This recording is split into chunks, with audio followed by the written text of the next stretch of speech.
This is News Talk.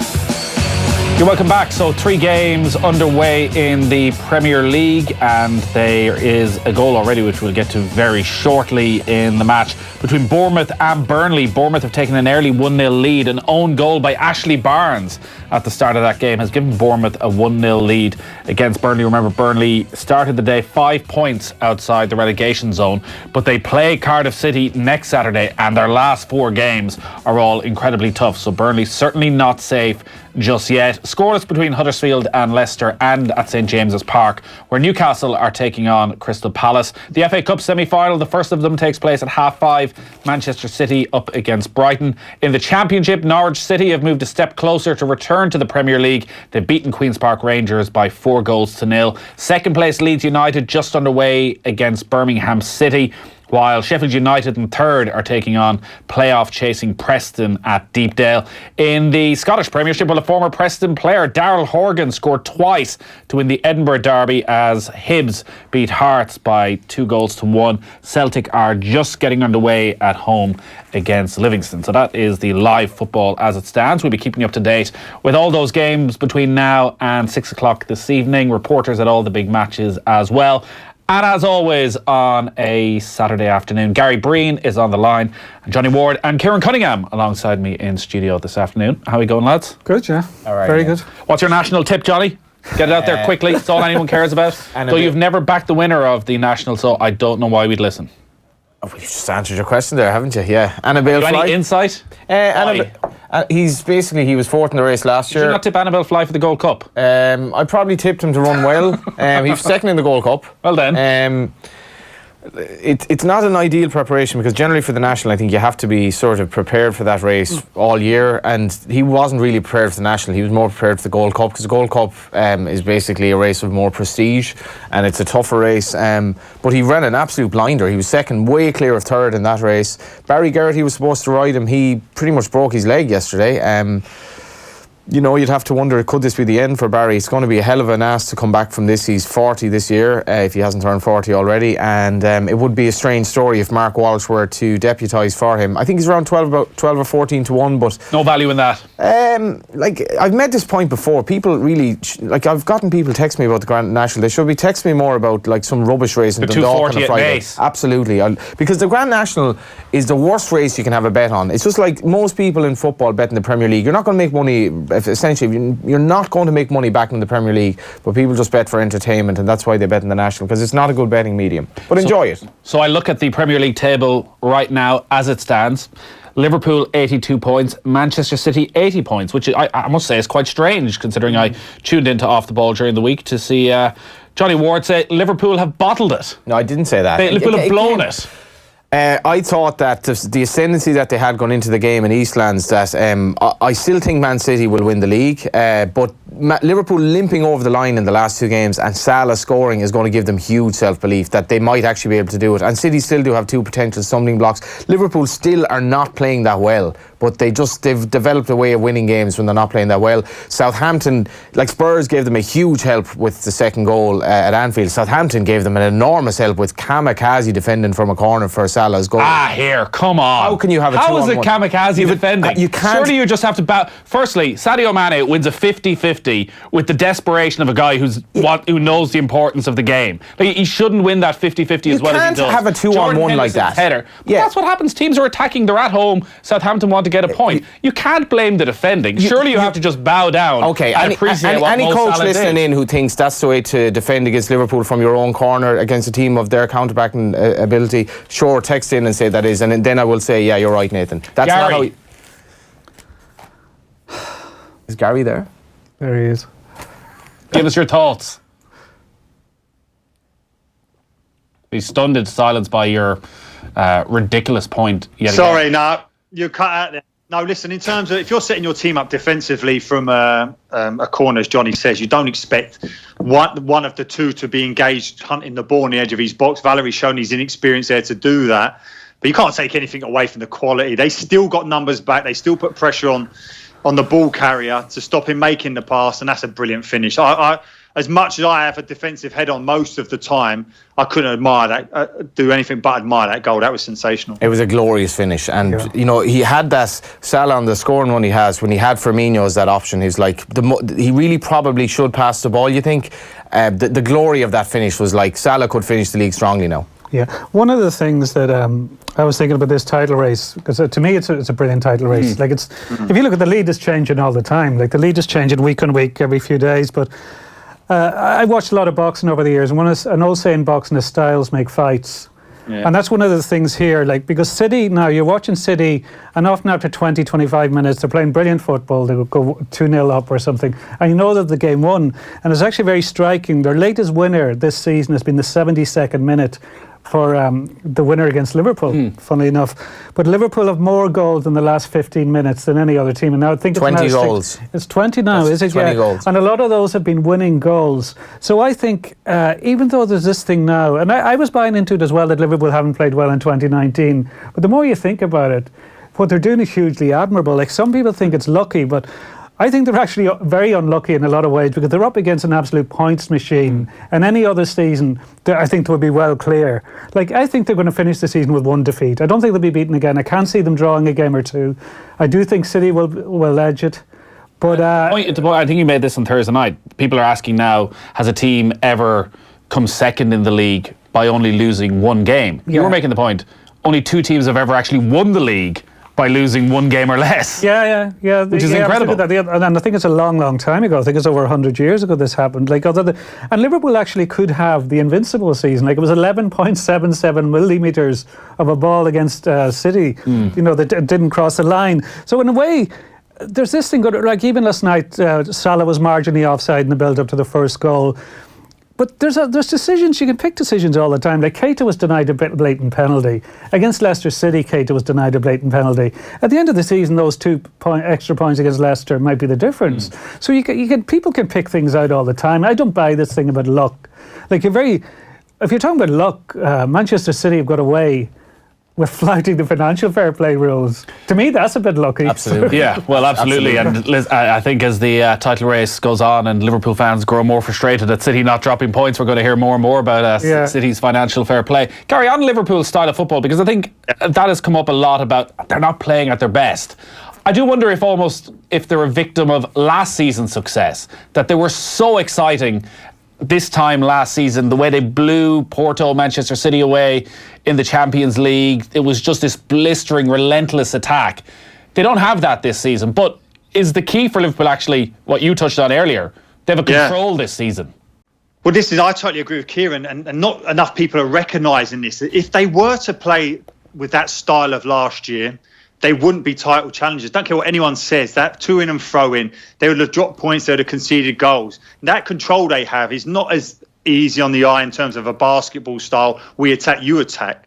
But it's so much plaudits should be given to Klopp, because he could well have looked at it and said, listen, what must I change in? Not much, Ben. We got to the Champions League final. We're an exciting team. But he still came to the conclusion that's not enough to be title challengers. In a similar way that Southgate has done with England, where they get to the semi-final of the World Cup and he's totally ripped everything up. He don't play 3 at the back anymore because he realises they can't make that final step in terms of winning something.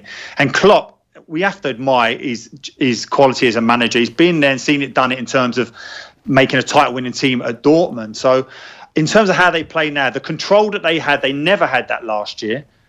They never had that at any stage now. And that's why the reason they get those late winners is not through just sheer panicking and throwing caution to the wind and just banging it long. They're just banging on the door, and they know that the opposition can't keep them out for 90 minutes. Gary, one thing that struck me when Jordan Henderson came on last night was he played with a bit of anger. I think you even saw that in his goal celebration. And he is the captain, but he's been in and out of the teams a few times. I think it was it either the United game he was dropped for or taken off. He was quite annoyed over that. And I think it was building up. But I've often thought there's nothing wrong with playing with a bit of anger. It can give you a bit of an edge. Is there something to that? Oh, no, listen, no doubt. In terms of having a captain like him where you do drop him, that you know the reaction is going to be a positive one. It will do. He still knows he has a role to play, and he must be desperate, being in mind how close they are to winning this title, that he can play his part, and then to be denied that opportunity, you want a response, and he knows he's going to get it. And I mean, it was so good to see him getting on the end of that. He talked and suggested that Klopp had said he's going to play a little bit further forward. No surprise then when the game looked like it was in the balance that he got Milner, he got Henderson into those key positions in terms of the driving force of that team. And you have to say that even Keita, like in terms of what he's done this year, everyone talked about him signing coming from Bundesliga and that he potentially was the missing link for that midfield. But more often than not, he's gone missing himself. He's been nothing like the player that we hoped he would be. And it's no surprise that when that happens, that you go back to your tried and trusted. And you're right, Henderson just come on and just give a typical captain's performance. It was interesting in the interview with Sky afterwards with 3 Liverpool players that Salah straight away brought up the fact that it was his 50th Premier League goal. And it just shows you, like, all players. So driven. Everybody has an ego, but everybody has an ego. And that's obviously been weighing on his mind. Like, people were just saying, oh, it's 8-9 games. Well, he had a chance at the start to beat Alan Shearer's record for the quickest to 50th for one club in the Premier League. Yeah. And slowly but surely it was, can he beat the Liverpool record? Yeah, so I think things have actually fallen for him, because I was saying this to you on Thursday, like if he scores last night and the Porto at home next, I can see him scoring against Porto. And that could give him a big lift then going into the last 3 games like Chelsea. It was a gamble as well for Klopp, because he could have dropped him. You know, he really could have dropped him. You can't drop him. Why? Who are you going to bring in? Shaqiri, possibly? He has 17 goals this season. But even he's still there. Even mentally, though, like to say to the player, you know, he's obviously managing his ego as well, where he's like, I'm not going to drop you. There's various stages in the season. At the start of the season, Salah wasn't playing that well. He still hasn't done it in the top 6 games. Still hasn't really done it in Europe for me in most of the games in Europe. Is it not a far greater risk, Gary? He was quality against Bayern Munich. Yeah, he did play well against Munich. Yeah, and last season he did it against the top 6 teams all the time and in Europe. I think part of the problem with Salah this season was, I think there was a major hangover from both the Champions League final and the World Cup. Absolutely. Because he was built up so much. Like, I remember there was a documentary on Channel 4 about Salah in the build up to the Champions League final. And I've heard, there was an interesting interview with him a few weeks ago, and he said the one he really wants to win is the Champions League, not the Premier League.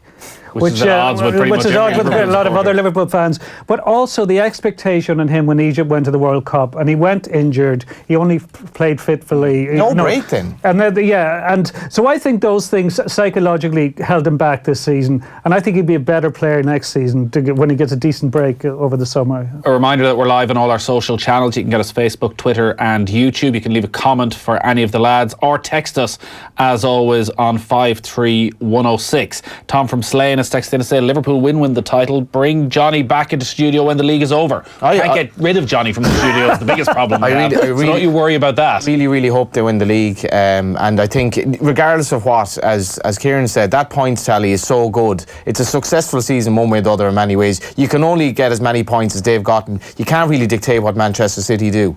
Predictions are pointless at this stage of the season. I keep hearing City will win every game. Like, City could easily drop points next week against Crystal Palace. But the only thing is, like, if you look at, they lost, was it 3 out of 4 they lost, right? Since then, they've won 21 out of 22 in all competitions. You know, there was the blip away to Newcastle, but...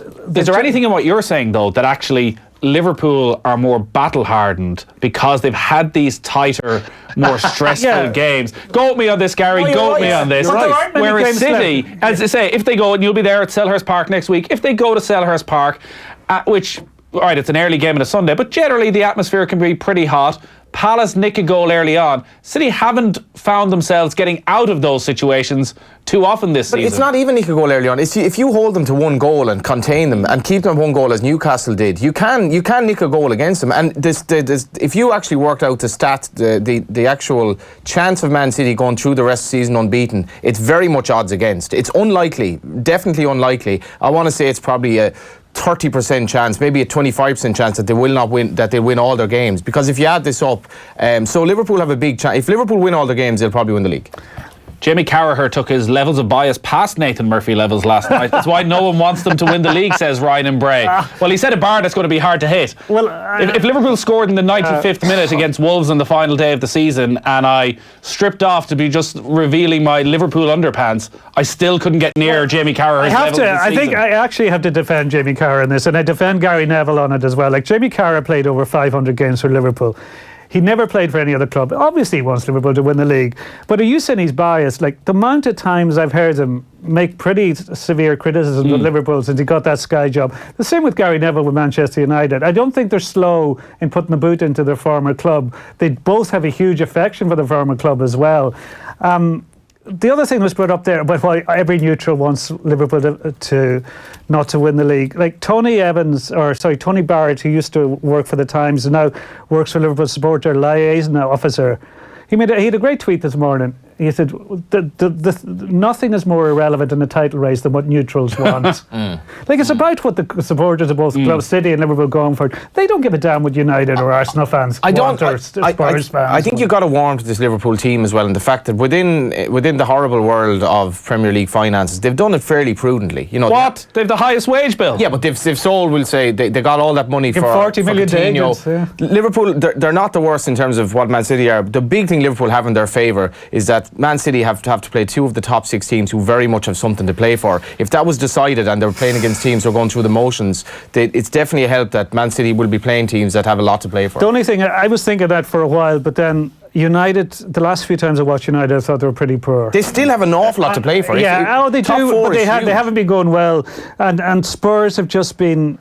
how many have they lost in the last 2 months? Well, they lost five of 6 heading into the win. Should have nicked a draw. So on paper, a month ago, I thought City's run-in looked a lot more difficult than it's looking now because the form of United Spurs. But you don't know. Like last season, United beat City, and City got 100 points. United beat City. I was at the game at the Etihad, and City could have been 5-0 up at half time, and there was some bizarre transformation at half time where Paul Pogba turned into the best midfielder in the world. Are these guys watching the same games as the rest of us? Liverpool will do it now, says Tom in Kildare. Saints started the game against Liverpool so well. They can play lovely football. It was just thrilling to see Liverpool's fight back after 20-25 minutes. I felt it was right in the middle of the key minutes when they found their fight and will be the champions. Liverpool were thrilling, tremendous, exemplary. Yeah, there was just one other...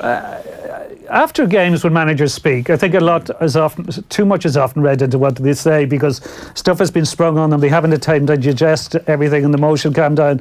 But after the Tottenham game, I thought Klopp made some very good points that people forget. Like, Liverpool are up against, he said, one of the best teams in the world. It might be even the best team in the world when you look around now. Maybe it's Barcelona, but City are definitely better than anyone in Germany. I think they're better than Juventus in Italy.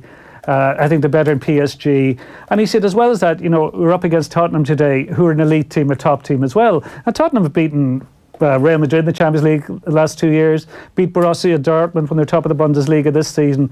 So they are up against strong teams. And I wouldn't take Liverpool's run in for granted either. Like, Liverpool played Wolves in the last game. Wolves are a good team. Southampton, since the change of manager, have had top 6 form.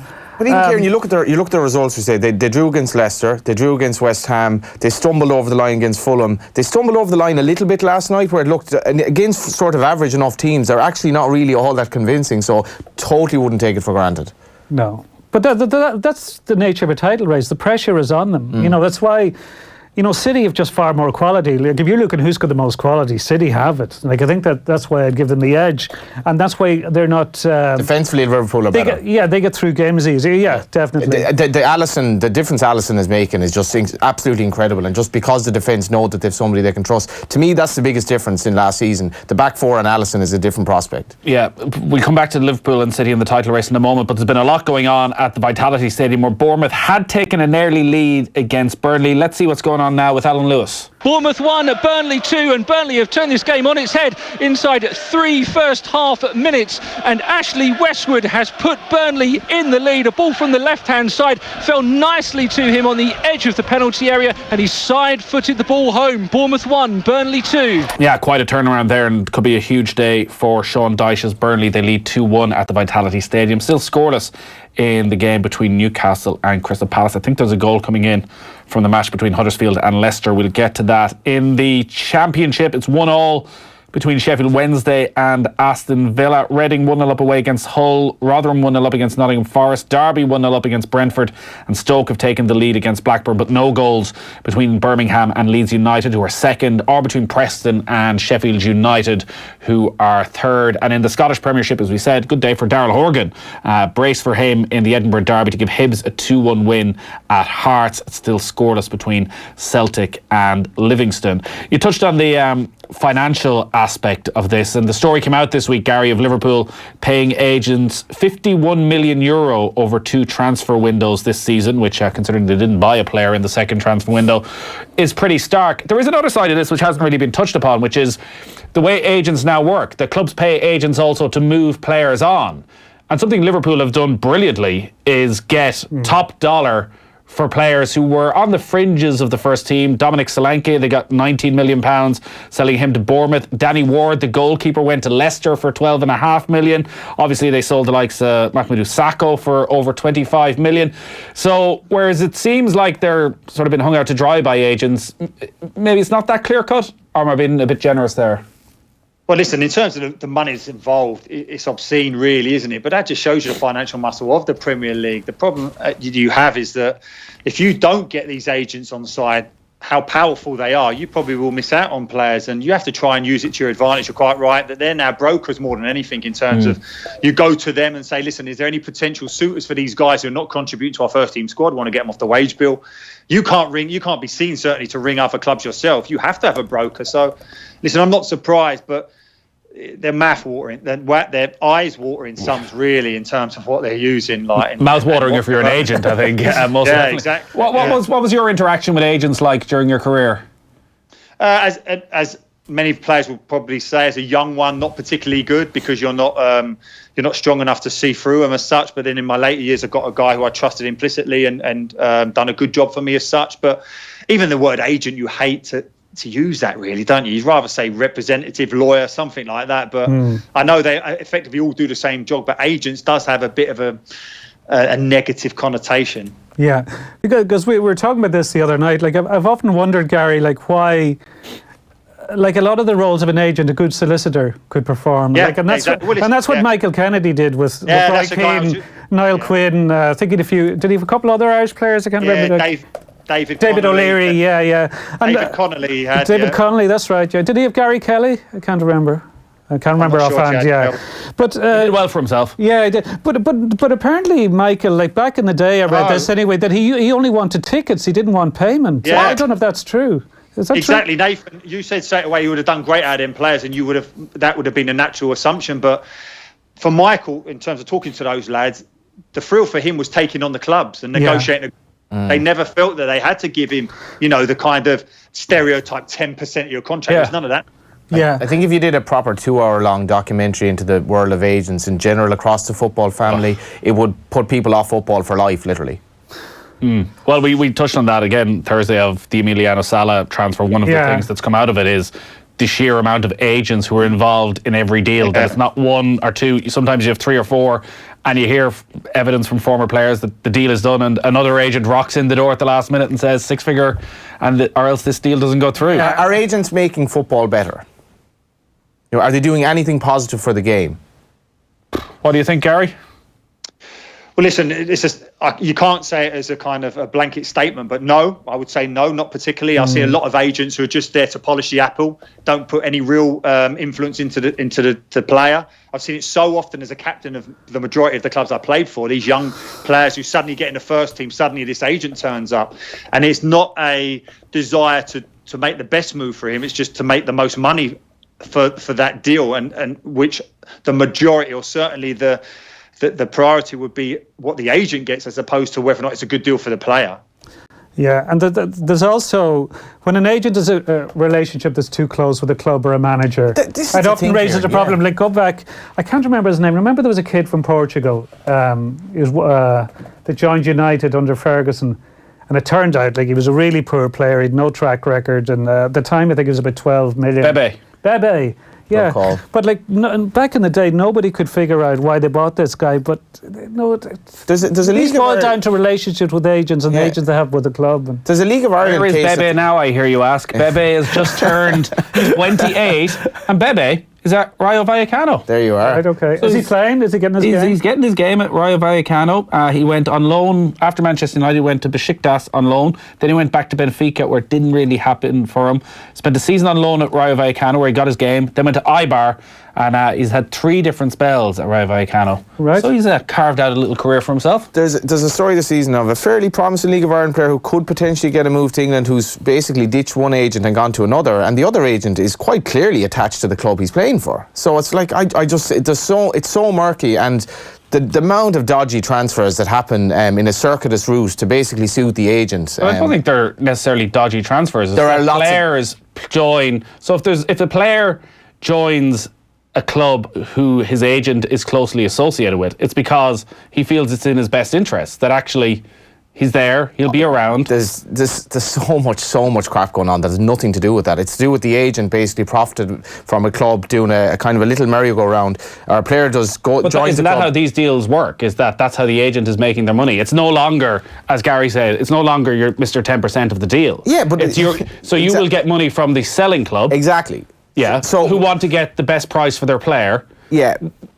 But what's the problem with that? So no, what I'm saying is, if the agent is actually representing the player, is he representing what's best for the player, or is he representing what's best for the agent? And you will have stories of players who are caught up with clubs but are basically representing players who are playing around the league. Massive conflicts of interest going all over the place. Player joins club, stays there briefly, then moves to somebody for a good bit of money, but very briefly at the club in the middle to benefit the agent. I'm not explaining this very well, but what the agents are caught up in, to me, is 99% negative for the game of football. Yeah. One thing I've seen as I couldn't name examples, but there's a couple of young kids in Ireland, and say they'll be very good at soccer in GA, and you would have an agent in their ear saying, I'm going to sort something out for you, and because they're taking a punt. They only need one guy to work out, and it could make them a 6-figure sum, or even a 7-figure sum down the road.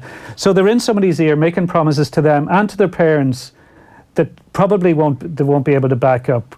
And hasn't that gone on for 30 years? It is, yeah, but like it's destroyed some really potentially good young players who could have made it in either soccer or GA. To me, that you just have people who are manipulating them when they're really young, like they're only kids, and their parents don't know enough about it they just trust this guy these guys. They just presume they know what they're on about. But I think there's people that are very mercenary and cynical and out for themselves in that part of football. Let's quickly go and see what's happening between Huddersfield and Leicester. There's been a goal with Adam Drury. Huddersfield 0, Leicester 1, and Yuri Tillemans has scored an absolute peach of a goal. It came about from a corner that wasn't dealt with well by Huddersfield. It was cleared to the edge of the box, and Yuri Tillemans was there. He struck the ball first time, and it looped into the left corner of the net. It's Huddersfield 0, Leicester 1. And to St James's Park, Newcastle Palace, Stephen Goldsmith. Newcastle 0, Crystal Palace 0. The home side really starting to get into the game now after a slow start. Rondon has just had the ball in the net, but the offside flag went up. Palace did go close earlier in a beautifully worked move with Zaha and Batshuayi at the heart of it. The ball was eventually given to Schlupp, whose left-footed effort flew inches wide of the post. No goal so far, though. It's Newcastle 0, Crystal Palace 0. It's probably the most popular text we get in when Gary's on, but it is linked with agents, Gary. O2 World Cup, rumours of Barcelona and Inter. Was this a good agent or a bad agent? That the deal didn't happen with Inter? Well, listen, it wasn't the agent's fault, unfortunately. It was my knee's fault. So, but listen, that was a guy who I'd had for 4 or 5 years going into that. I'm still very close friend, considering more or less family at this stage. But that was just one of those things. Thanks for bringing that Inter up, because I'm still not over it. But in terms of Johnny's saying about agents working for clubs and the benefit of it. Look what's happened at Wolves with Jorge Mendes. What they've been able to achieve now. That is the frustration and anger, really, of the other clubs who are complaining about the link that they have, that suddenly they're able to bring in players.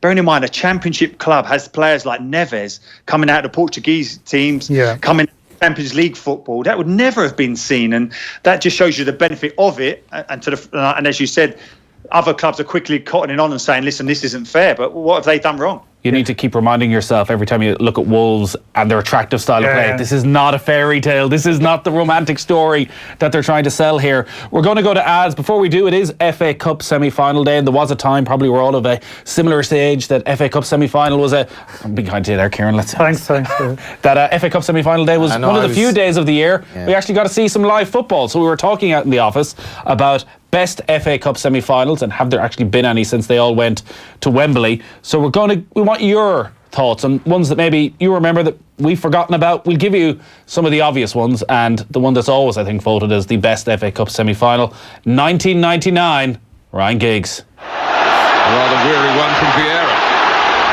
Giggs gets past Vieira, past Dixon, who comes back at him. It's a wonderful run from Giggs! Sensational goal from Ryan Giggs in the second period of extra time. He's cut Arsenal to ribbons, and the team with 10 men go back in front 2-1. Yeah, what a game. Because of the context of, I guess, what happened during the game with Bergkamp missing the penalty with the final kick of normal time. That could have won it for Arsenal. The two best teams in the land. Arsenal were the reigning champions. United would go on and win the treble that season. And just the sheer quality of Ryan Giggs' goal and the wonderfully hairy chest at the end of it all. Yeah, very hairy chest. It's very, very sad that the Champions League, just killed the FA Cup in essence. That the FA Cup, when I was a kid, it's not. The FA Cup. The Champions League is miles better. No, that's what I'm saying. The Champions League, the importance of it, just the FA Cup became virtually irrelevant. Yeah, I agree with that. Yeah, when I was a kid, the FA Cup, I remember when Liverpool lost to Man United in the final with the white suits. That's one of the most depressed I've ever been after a game, because it meant so much, and there was such romance of. You remember the Graham Souness days? Liverpool had so many dodgy defeats against lower league teams in the FA Cup, but it meant so much, and it's sad now that you had stories today of Man City struggling to sell their allocation. Well, one of those great days of the early 90s, probably tears in the Breen household when Gaza stepped up to the free kick. Maverick has gone forward with Stewart to the right, Lineker and Howes to the left. Is Gascoigne going to have a crack? He is, Oh, I say! Brilliant! That is schoolboy's own stuff. Oh, I bet even he can't believe it. Is there anything left from this man to surprise us? That was one of the finest free kicks that this stadium has ever seen. And one of the finest commentaries you'll hear as well from Barry Davies. Paul Gascoigne, 1991 FA Cup semi-final. Watching it back, I think it was about 33 yards out, Gary. And the pace and the power he got on that. And they were heavy footballs in those days. Yeah, but do you know what? Maybe I'm being bad-tempered here, but Seaman should be not getting beat up in there. No chance. Are you giving out about me in the Southampton goal? Bloody hell. And also, do you know Well, I agree. The defending for Giggs' goal was terrible too. It was. I'm saying about Vieira's pass across midfield for that goal. I'm like, for God's sake, now listen. What a curmudgeon. What one of my favourite ever players, but they don't go down well even when you listen to those goals still. But you always have to put context into it, as you did there with the United Arsenal one, and that's why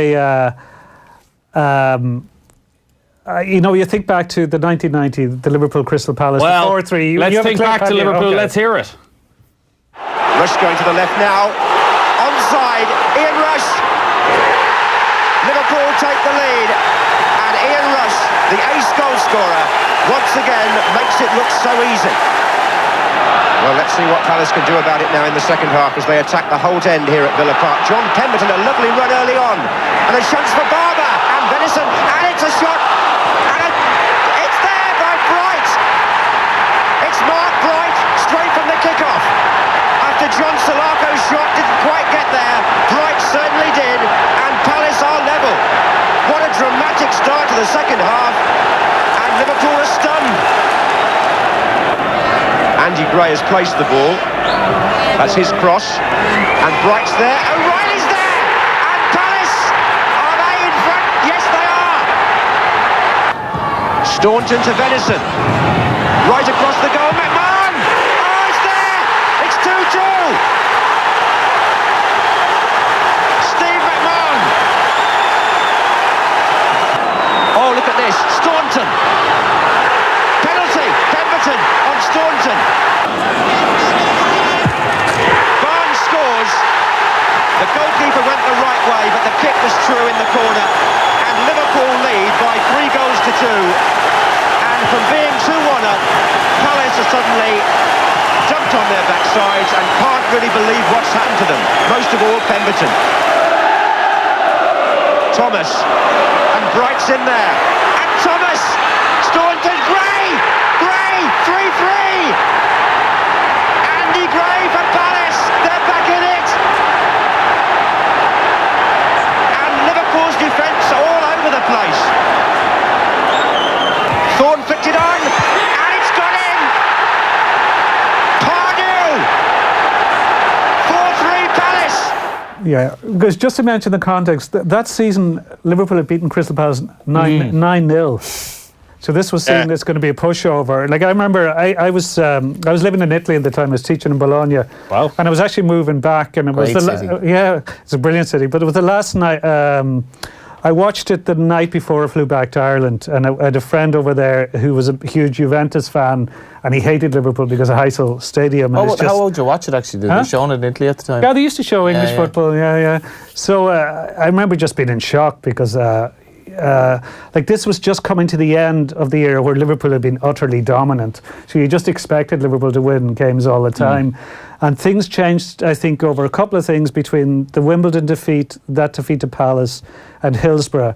And those are the three. And Hillsborough led to Kenny Dalglish's resignation eventually.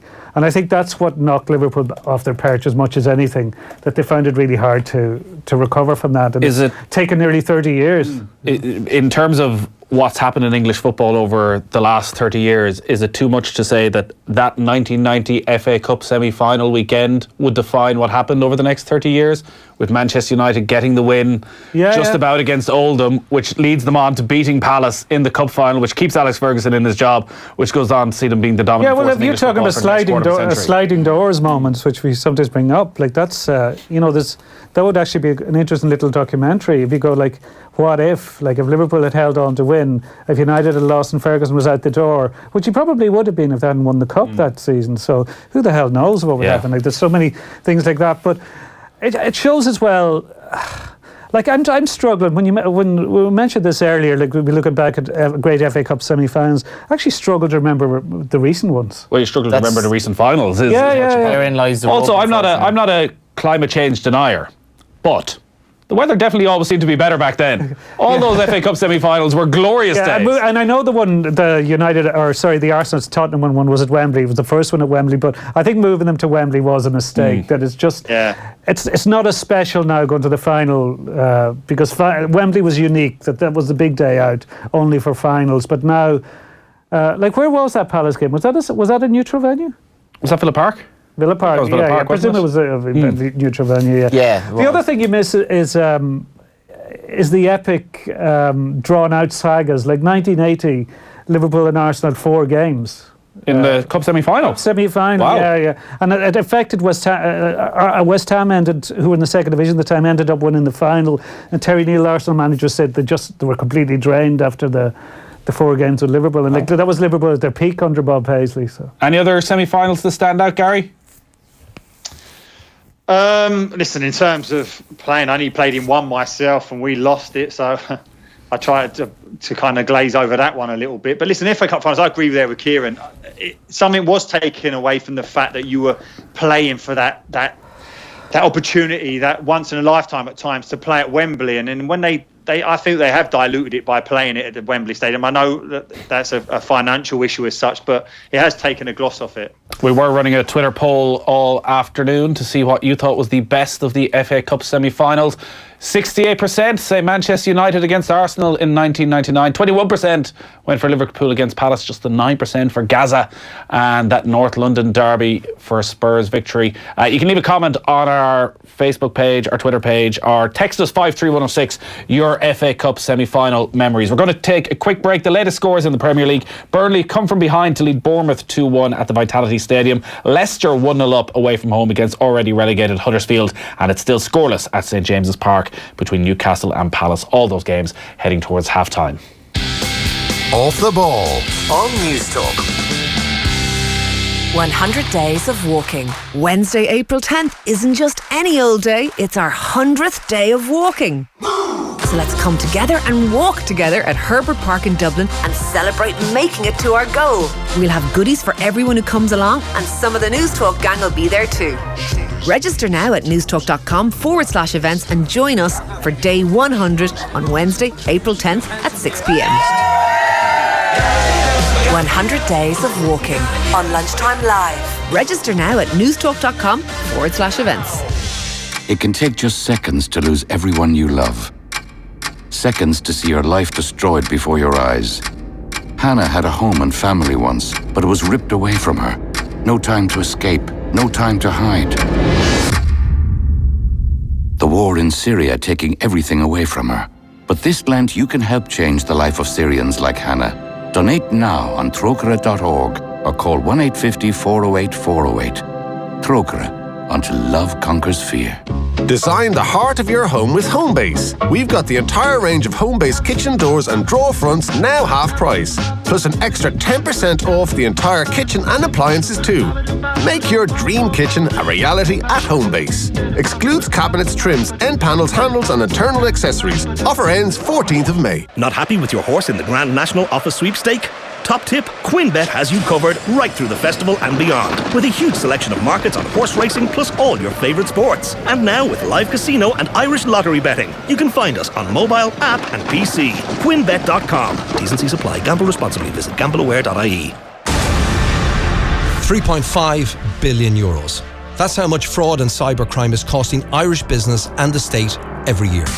On May the 17th, the International Fraud Prevention Conference takes place in Dublin's RDS. For the first time, the world's top experts will be in one place to help provide solutions to this growing problem. Whether you're a large corporation, public body or small business, the International Fraud Prevention Conference is a must. Register now at internationalfraudprevention.com. The big Easter sale is on now at appliancesdelivered.ie with up to 40% off the entire range, which means that I can roll out my eggiest Easter puns, like cracking offers, extreme savings and shocking deals. Okie dokie, there's €100 off a Whirlpool 9kg washing machine, now just $399. The Dyson V10 Absolute, only $499. Or the Samsung 40-inch UHD TV was $549, now $399. And there's free delivery on selected products. Start saving now at appliancesdelivered.ie. At Centra, we have great offers in store. Like Centra pork loin roast, half price now $5.19 per kilo. Persil Ultimate Power Caps, bio and non-bio, 19 wash, half price now €5. And Heineken and Coors Light, 20 bottle packs, now just €18 each. Centra. Live every day. Enjoy Coke sensibly. Alas, young people, the shackles of oppression are no more.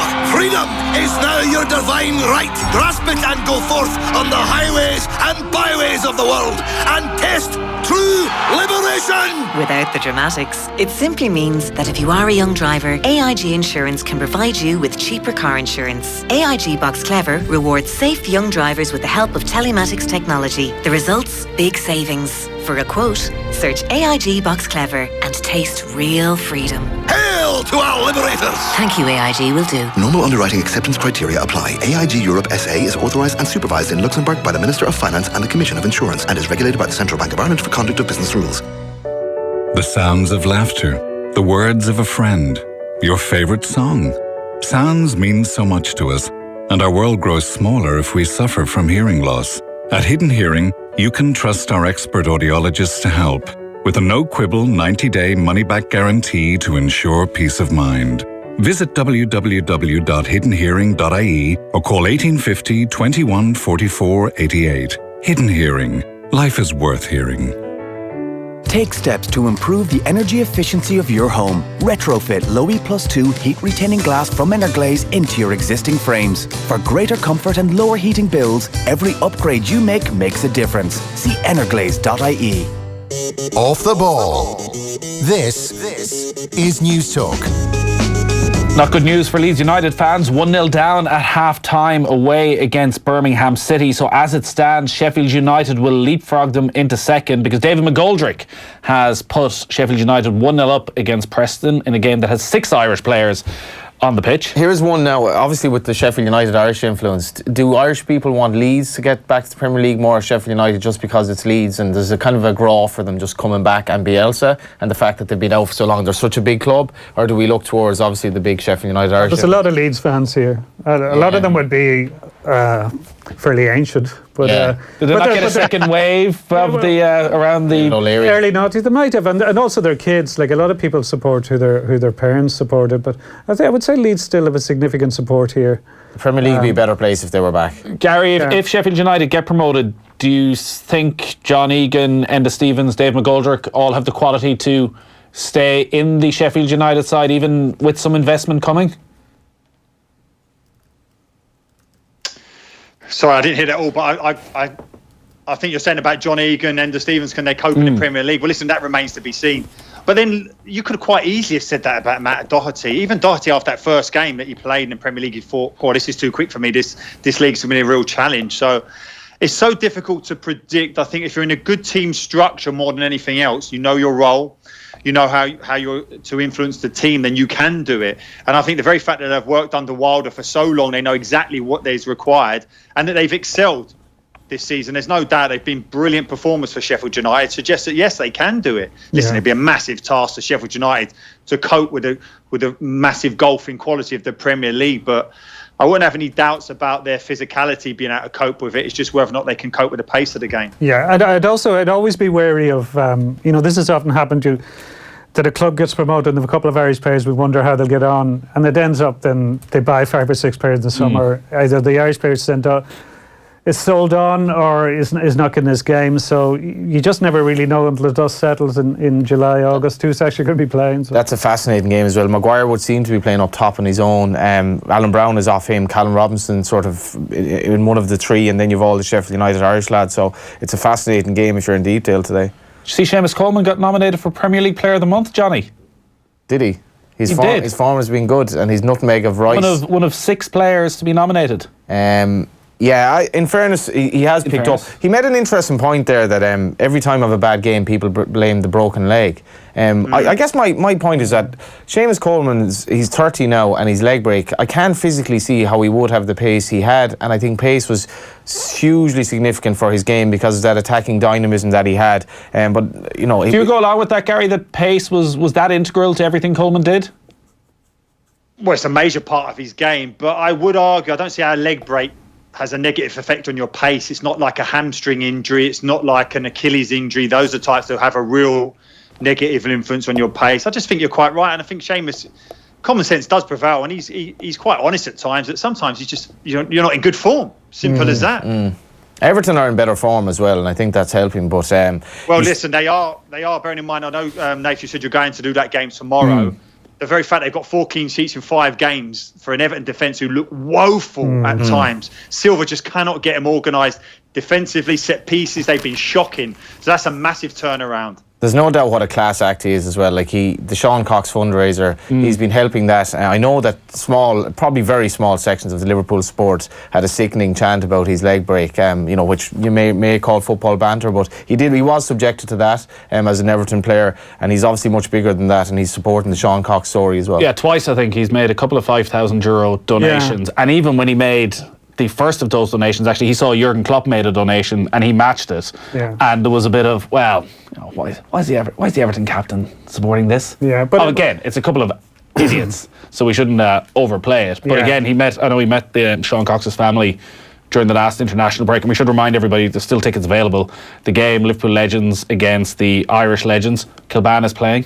Yeah, you mentioned Jordan Henderson as well. Alone. When I was at the Liverpool game against Burnley there 2 weeks ago, Jordan Henderson made a huge appeal in his programme notes to everyone to get out there, and he said we're very privileged people in the professional sports world, but he said I'd really just urge you, if you're not going, just to help the family along. And he's a very impressive guy, Henderson, I have to say.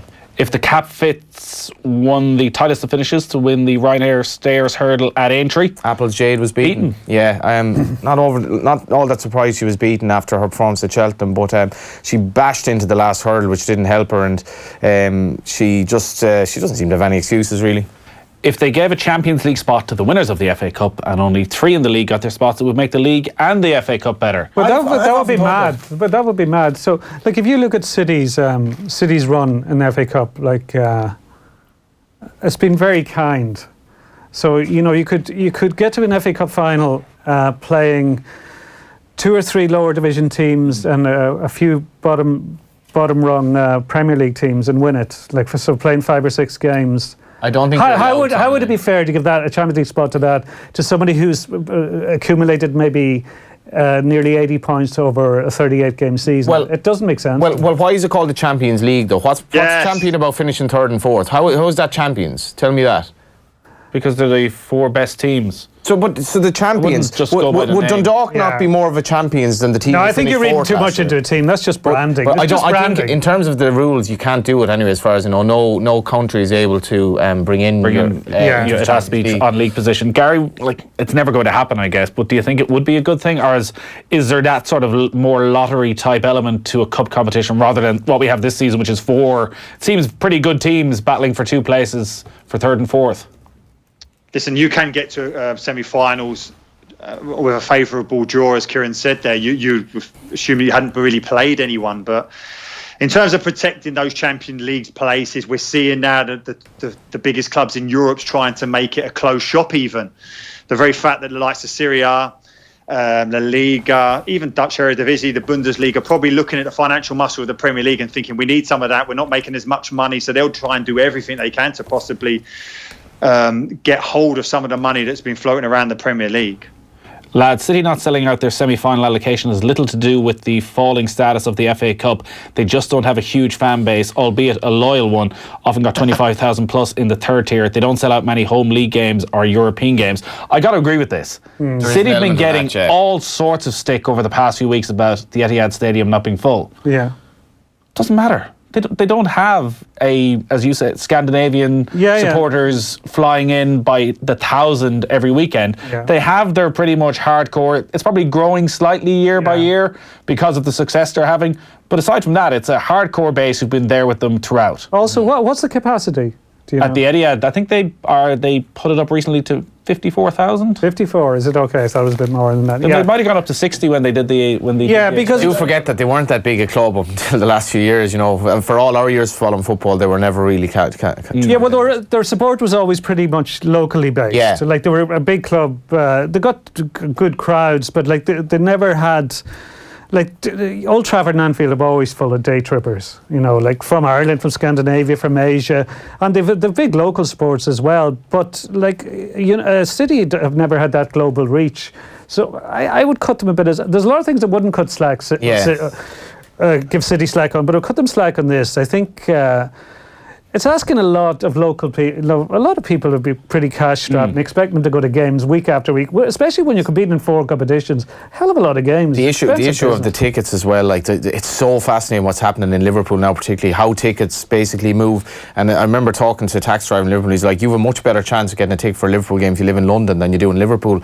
The tickets have become so squeezed, and people are definitely profiting. Like, so if you go from Ireland and you look for a ticket for a Liverpool game, you likely pay 150, 200 quid for whatever the next game is. And it's a bit like the agents. There's a middleman in between picking up the money. And I think in terms of Premier League, it is gradually, to me anyway, it is becoming more and more disassociated from the working class sort of roots that it had. And it's a very, very slippery slope. If you're going to be a globalised league and you're kind of losing reality of why you were there in the first place, I think it's a slippery slope. Yeah, because like, just very quickly, because I heard a very well-known person in Ireland last week, and I was told on good authority he's got 10 United season tickets.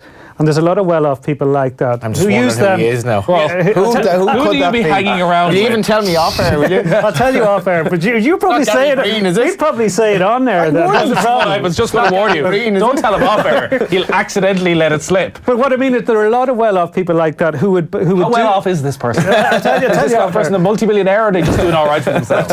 But they use that as a favour then, like, for a business, somebody they're doing business with, say, hey, do you want to go to United Liverpool? There's 4 tickets, blah, blah, blah. So that's where a lot of these tickets go. There's a lot of people like Gary, your sense from obviously being around London and being around grounds all the time as well on that change and maybe a disconnect happening, because we're obviously talking about the giant clubs of Liverpool, of Manchester United. Do you think that's happening at the slightly lower level as well, at, say, Crystal Palace, at Everton, at teams like that? What, that there's a disconnect with the fans, did you ask there? Oh, no, well, certainly not with Crystal Palace. Although, having said that, the Ultras, who are brilliant, if anyone gets an opportunity to go to a Crystal Palace game, they're brilliant. But they were in dispute with Crystal Palace. They weren't actually going to some of the games at the beginning of the season. And the difference it made to the atmosphere was incredible. They didn't want to give up their seats behind the goal. I think they're in dispute with the club. So that's so important managing. And don't forget also, do you remember Liverpool when Klopp initially went there? Against Sunderland, I remember doing the game, the Liverpool fans walked out of the ground in dispute with the owners there. So look, you've got, as much as you're saying like you've got massive support, you've got to look after their support. They've got to be the ones that you protect more than anyone. Let's quickly go around and get the half-time scores. Huddersfield against Leicester. Adam Drury. Leicester lead Huddersfield by 1-0, and but for some poor finishing, they'd be ahead by far more. Vardy has been quiet, while Maddison and Gray have both squandered clear goal-scoring opportunities. The deadlock was broken in the 24th minute when a poorly defended corner fell to Youri Tielemans, whose first-time strike on the edge of the box found the left corner of the net. Huddersfield have already been relegated, and their lack of quality on show today is evidence as to why it happened. Half-time at the John Smith Stadium, it's Huddersfield 0, Leicester 1. Have you seen much of Youri Tielemans, Gary, since he arrived at Leicester? Obviously, he was sort of tipped as the best young midfielder in Europe a couple of years ago. Went what looked like a sensible move to Monaco. Didn't quite work out with everything that happened there. Has he got a future in the Premier League?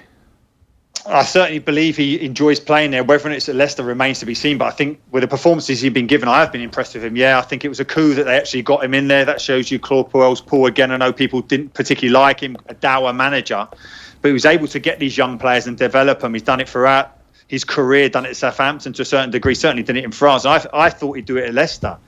But no, I think he's a player who's got quality and can certainly make a living in the Premier League. St James's Park next, Newcastle against Palace. Stephen Goldsmith. Newcastle 0, Crystal Palace 0. No goals, but both sides have had the ball in the net. First Rondon for Newcastle, bundled it in from close range, but the offside flag went up. James Tompkins then thought he had stabbed Crystal Palace in front from a corner, but it was ruled out for an infringement on the keeper. The home side have looked the more threatening, but at half-time it's still Newcastle 0, Crystal Palace 0. And to Bournemouth, who have seen plenty of goals in the first half of their game against Burnley. Alan Lewis.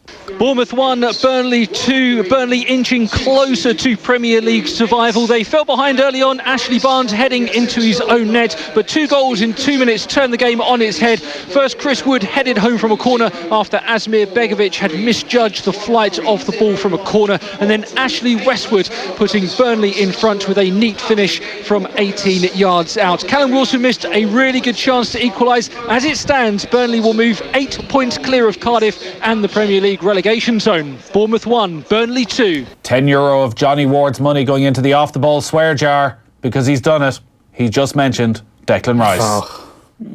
Come on, Johnny. You know what happens. Hand it over. I was just disappointed, Gary. I mean, Declan Rice is very much so last year now, until Seamus Coleman nutmegged him, which was... one of the great moments. That was a beautiful moment. But do you think Seamus Coleman was the type of character who'll see that online and go, yeah, I enjoyed that? He'll never say it.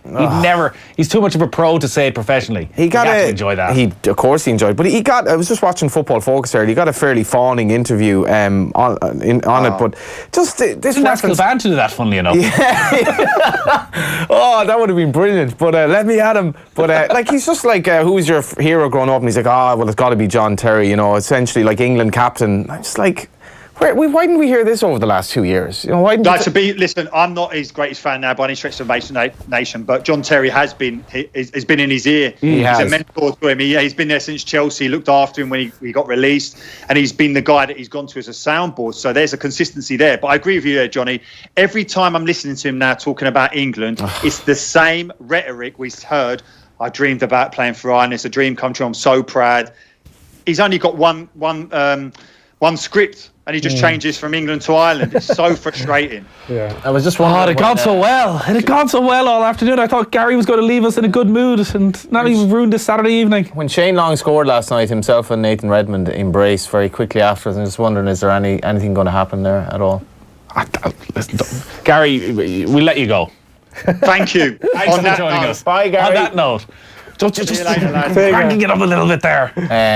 No. I was very disappointed in Bamford. I was very disappointed in him. I just thought, you have an opportunity to join. Well, in fairness to Patrick Bamford, he didn't realise you were going to be at the Leeds game and listening in and eavesdropping on his conversation that you would then report on national radio. That was subsequent to his coming out publicly though and saying that he was concentrating on his even still, Nah, he just said he hadn't decided. And what was this? I missed this. Johnny went to a Leeds game and we jokingly said, he can become a hotshot football journalist by securing the exclusive with Patrick Bamford. Found himself in a situation after the game where he was actually in Patrick Bamford's company. Yeah. There was a conversation going on with Patrick Bamford about Ireland, which Johnny overheard and then came and told us on the radio. You're creating a completely false picture there. I wouldn't have revealed it except for the fact that he'd already come out and said the exact same thing a day previously. So as a journalist, I'd like to protect our profession by, if I were in front of him that night, I'm going to tell him I'm a journalist, or I'm just going to not tell him I'm a journalist and not report it. The reason I told you was because he'd already come out and said the exact same thing publicly, but I am disappointed that he didn't commit for us. Got to take a quick break. Get up-to-the-minute news updates at newstalk.com and on the Newstalk app. One of the most important safety features of your vehicle is to have a clear view of the road ahead of you and to be able to react quickly. Make sure you check bulb and wiper performance regularly for maximum visibility. Motor Tips, brought to you by Volkswagen Service. Book a service online at volkswagen.ie. Hi, I'm the CEO of Donegal Catch, and I'm not a fish. As the #1 frozen fish brand in Ireland, we know fish. We know deliciously breaded real fish fillets provide a protein-packed meal your family will dive into. So how do we know so much about fish? We have our ways. But as I said, I'm definitely not a fish. Donegal Catch, we're fish people. Not happy with your horse in the Grand National Office Sweepstake? Top tip, QuinBet has you covered right through the festival and beyond, with a huge selection of markets on horse racing plus all your favourite sports. And now with live casino and Irish lottery betting. You can find us on mobile, app and PC. QuinBet.com. T's and C's apply. Gamble responsibly. Visit gambleaware.ie. Introducing the Whirlpool Fresh Care washing machine range at Power City.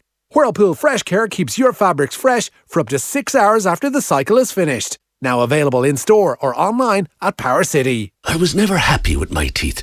I'd always be the one not smiling in photos. But I was also terrified of going to the dentist. Until a friend showed me her new teeth. They looked amazing. 3 Dental, she said. They have this treatment called Smile in a Day, where they fit new permanent teeth in one day, and it's totally painless. She was right. Going to 3 Dental was the best decision ever. Change your life and smile in a day with a new set of permanent teeth from 3 Dental. For your free consultation, visit 3dental.ie. This isn't gonna be easy. Why are you talking in that voice? Late nights, intensive research, forget about seeing your family. Well, you're my wife. We'll chase every lead, shake down every witness. Wait, what? Cross-reference every offer and triangulate every promotion until we find it. Find what? The way, Peter. The way to save on car insurance. But I already went on to 123.ie. Save 10%, no questions asked. Oh, I better cancel those sniffer dogs. Simple is smarter. Get 10% off new car insurance when you buy online at 123.ie. Acceptance criteria, T's and C's apply. 123 Money Limited trading as 123.ie is regulated by the Central Bank of Ireland. RSA Insurance Ireland Act provides 123.ie car insurance. The United Kingdom is due to leave the European Union. This will mean some changes for people and businesses in Ireland. The government, along with our EU partners, has been working to prepare Ireland for these changes. So whether you're a concerned citizen, a small business, or a large multinational, it's important that you're prepared too. You can find out what it means for you by following the latest updates and information as it becomes available on gov.ie/Brexit, an initiative of the Government of Ireland. At Centra, we have great offers in store, like Centra Pork Loin Roast, half price now $5.19 per kilo. Persil Ultimate Power Caps, bio and non-bio 19 wash, half price now €5. And Heineken and Coors Light, 20 bottle packs, now just €18 each. Centra, live every day. Enjoy Coke sensibly. Alas, young people, the shackles of oppression are no more. Freedom is now your divine right. Grasp it and go forth on the highways and byways of the world and taste true liberation. Without the dramatics, it simply means that if you are a young driver, AIG Insurance can provide you with cheaper car insurance. AIG Box Clever rewards safe young drivers with the help of telematics technology. The results? Big savings. For a quote, search AIG Box Clever and taste real freedom. Hail Hail to our liberators! Thank you, AIG will do. Normal underwriting acceptance criteria apply. AIG Europe SA is authorised and supervised in Luxembourg by the Minister of Finance and the Commission of Insurance and is regulated by the Central Bank of Ireland for conduct of business rules.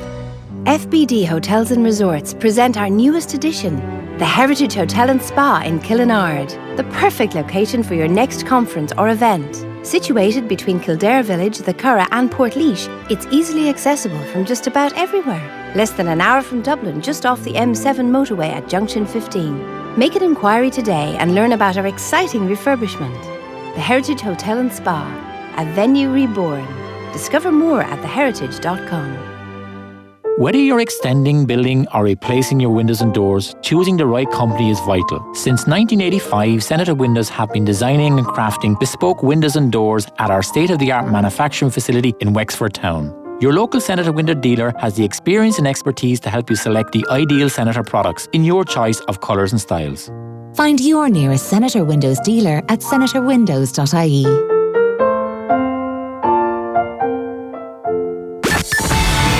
Across Ireland on 106 to 108 FM and at newstalk.com.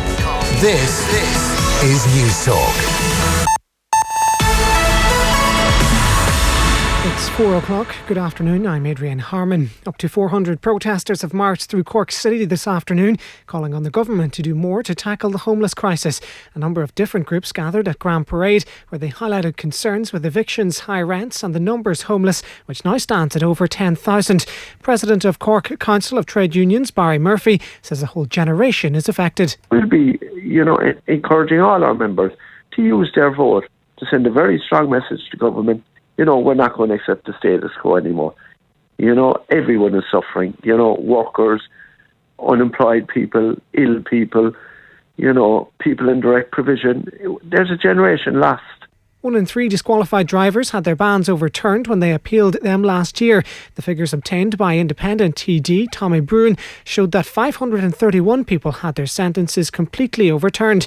Founder of Park Road Safety Group, Susan Gray, lost her husband through a road crash, and she says this is a real concern. Well, we're totally shocked that so many people's appealing their disqualification, with the result that a lot of them has been successful. The question has to be asked, why are they appealing?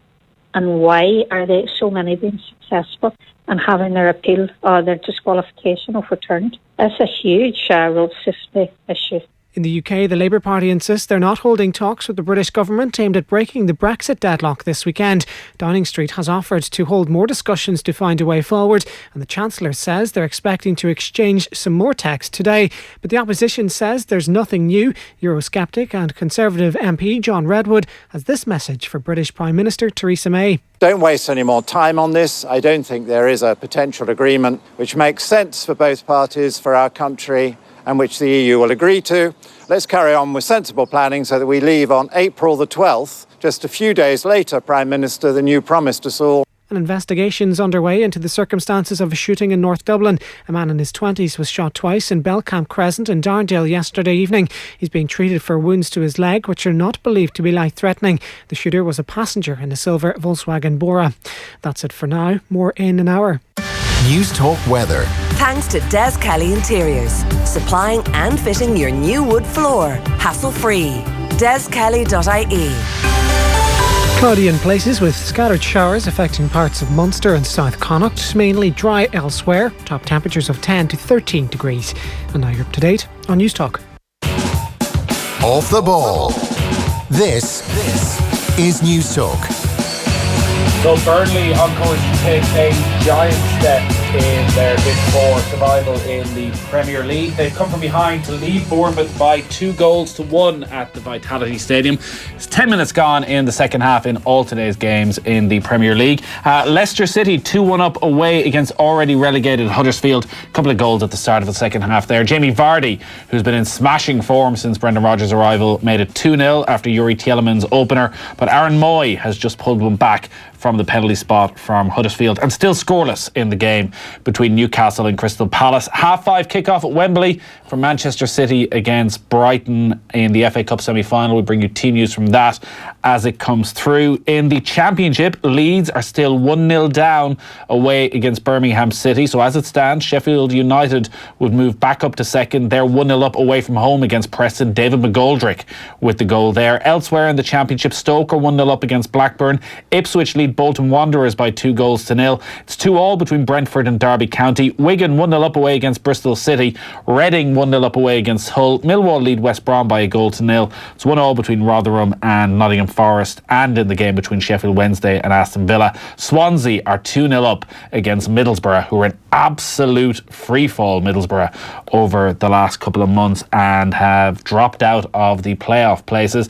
Elsewhere in the Championship, Daryl Horgan, the Galwegian, scored a couple of goals to give Hibs a 2-1 win over Hearts in the Edinburgh Derby. Is that a never have to pay for a drink in Edinburgh again type scenario for Daryl Horgan? Quite possibly. It's great to see him hitting a bit of form. It's been a pretty stop-start career for him generally in Britain as a whole, and I think we've almost forgotten how dynamic a player he was, and it really was on the cusp of getting some sort of a role with Ireland. Remember the reception when he made his Ireland debut? Yeah. Like, it was just, there was a huge buzz around him. Like, he got when he came on in that game. What game was that friendly? I can't remember offhand, but he got a huge reception from the fans. You could say, oh man. They're an incredible family. So, like, he's two brothers playing for Galway United, and Colm, who's I think two of his brothers might be injured. I think Colm might be injured, playing for Cork City. Right up there with the O'Shea's from Breaffy, you might say. Breaffy, or as we might actually say. Sorry, Breaffy.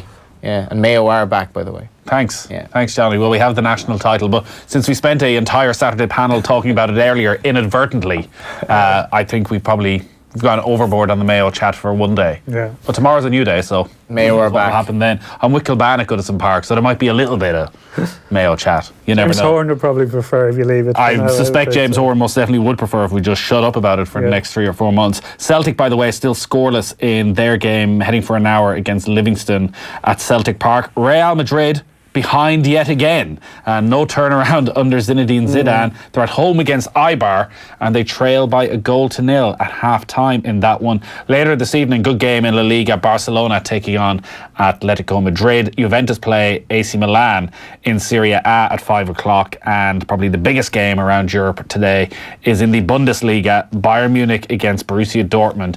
That one gets underway at 5:30. Dortmund 2 points clear of Bayern heading into that game, so we'll keep you up to date with that before we go off air at 6 o'clock. Should have said as well in the Championship earlier today, Norwich beat Queen's Park Rangers 4-0 to stretch their lead at the top. Kind of look home and hose now, don't they? Looks that way. It looks as though it's Norwich and one from either Sheffield United or Leeds. The horrible thing and I'm pretty sure the stats back this up, the horrible thing for Sheffield United or Leeds is that just that psychological drawback of not making that top 2 spot, and the team in 6th, completely in contrast. And as much as I love the playoffs, I think it's absolutely scandalous that it's two-legged when the third team plays the 6th.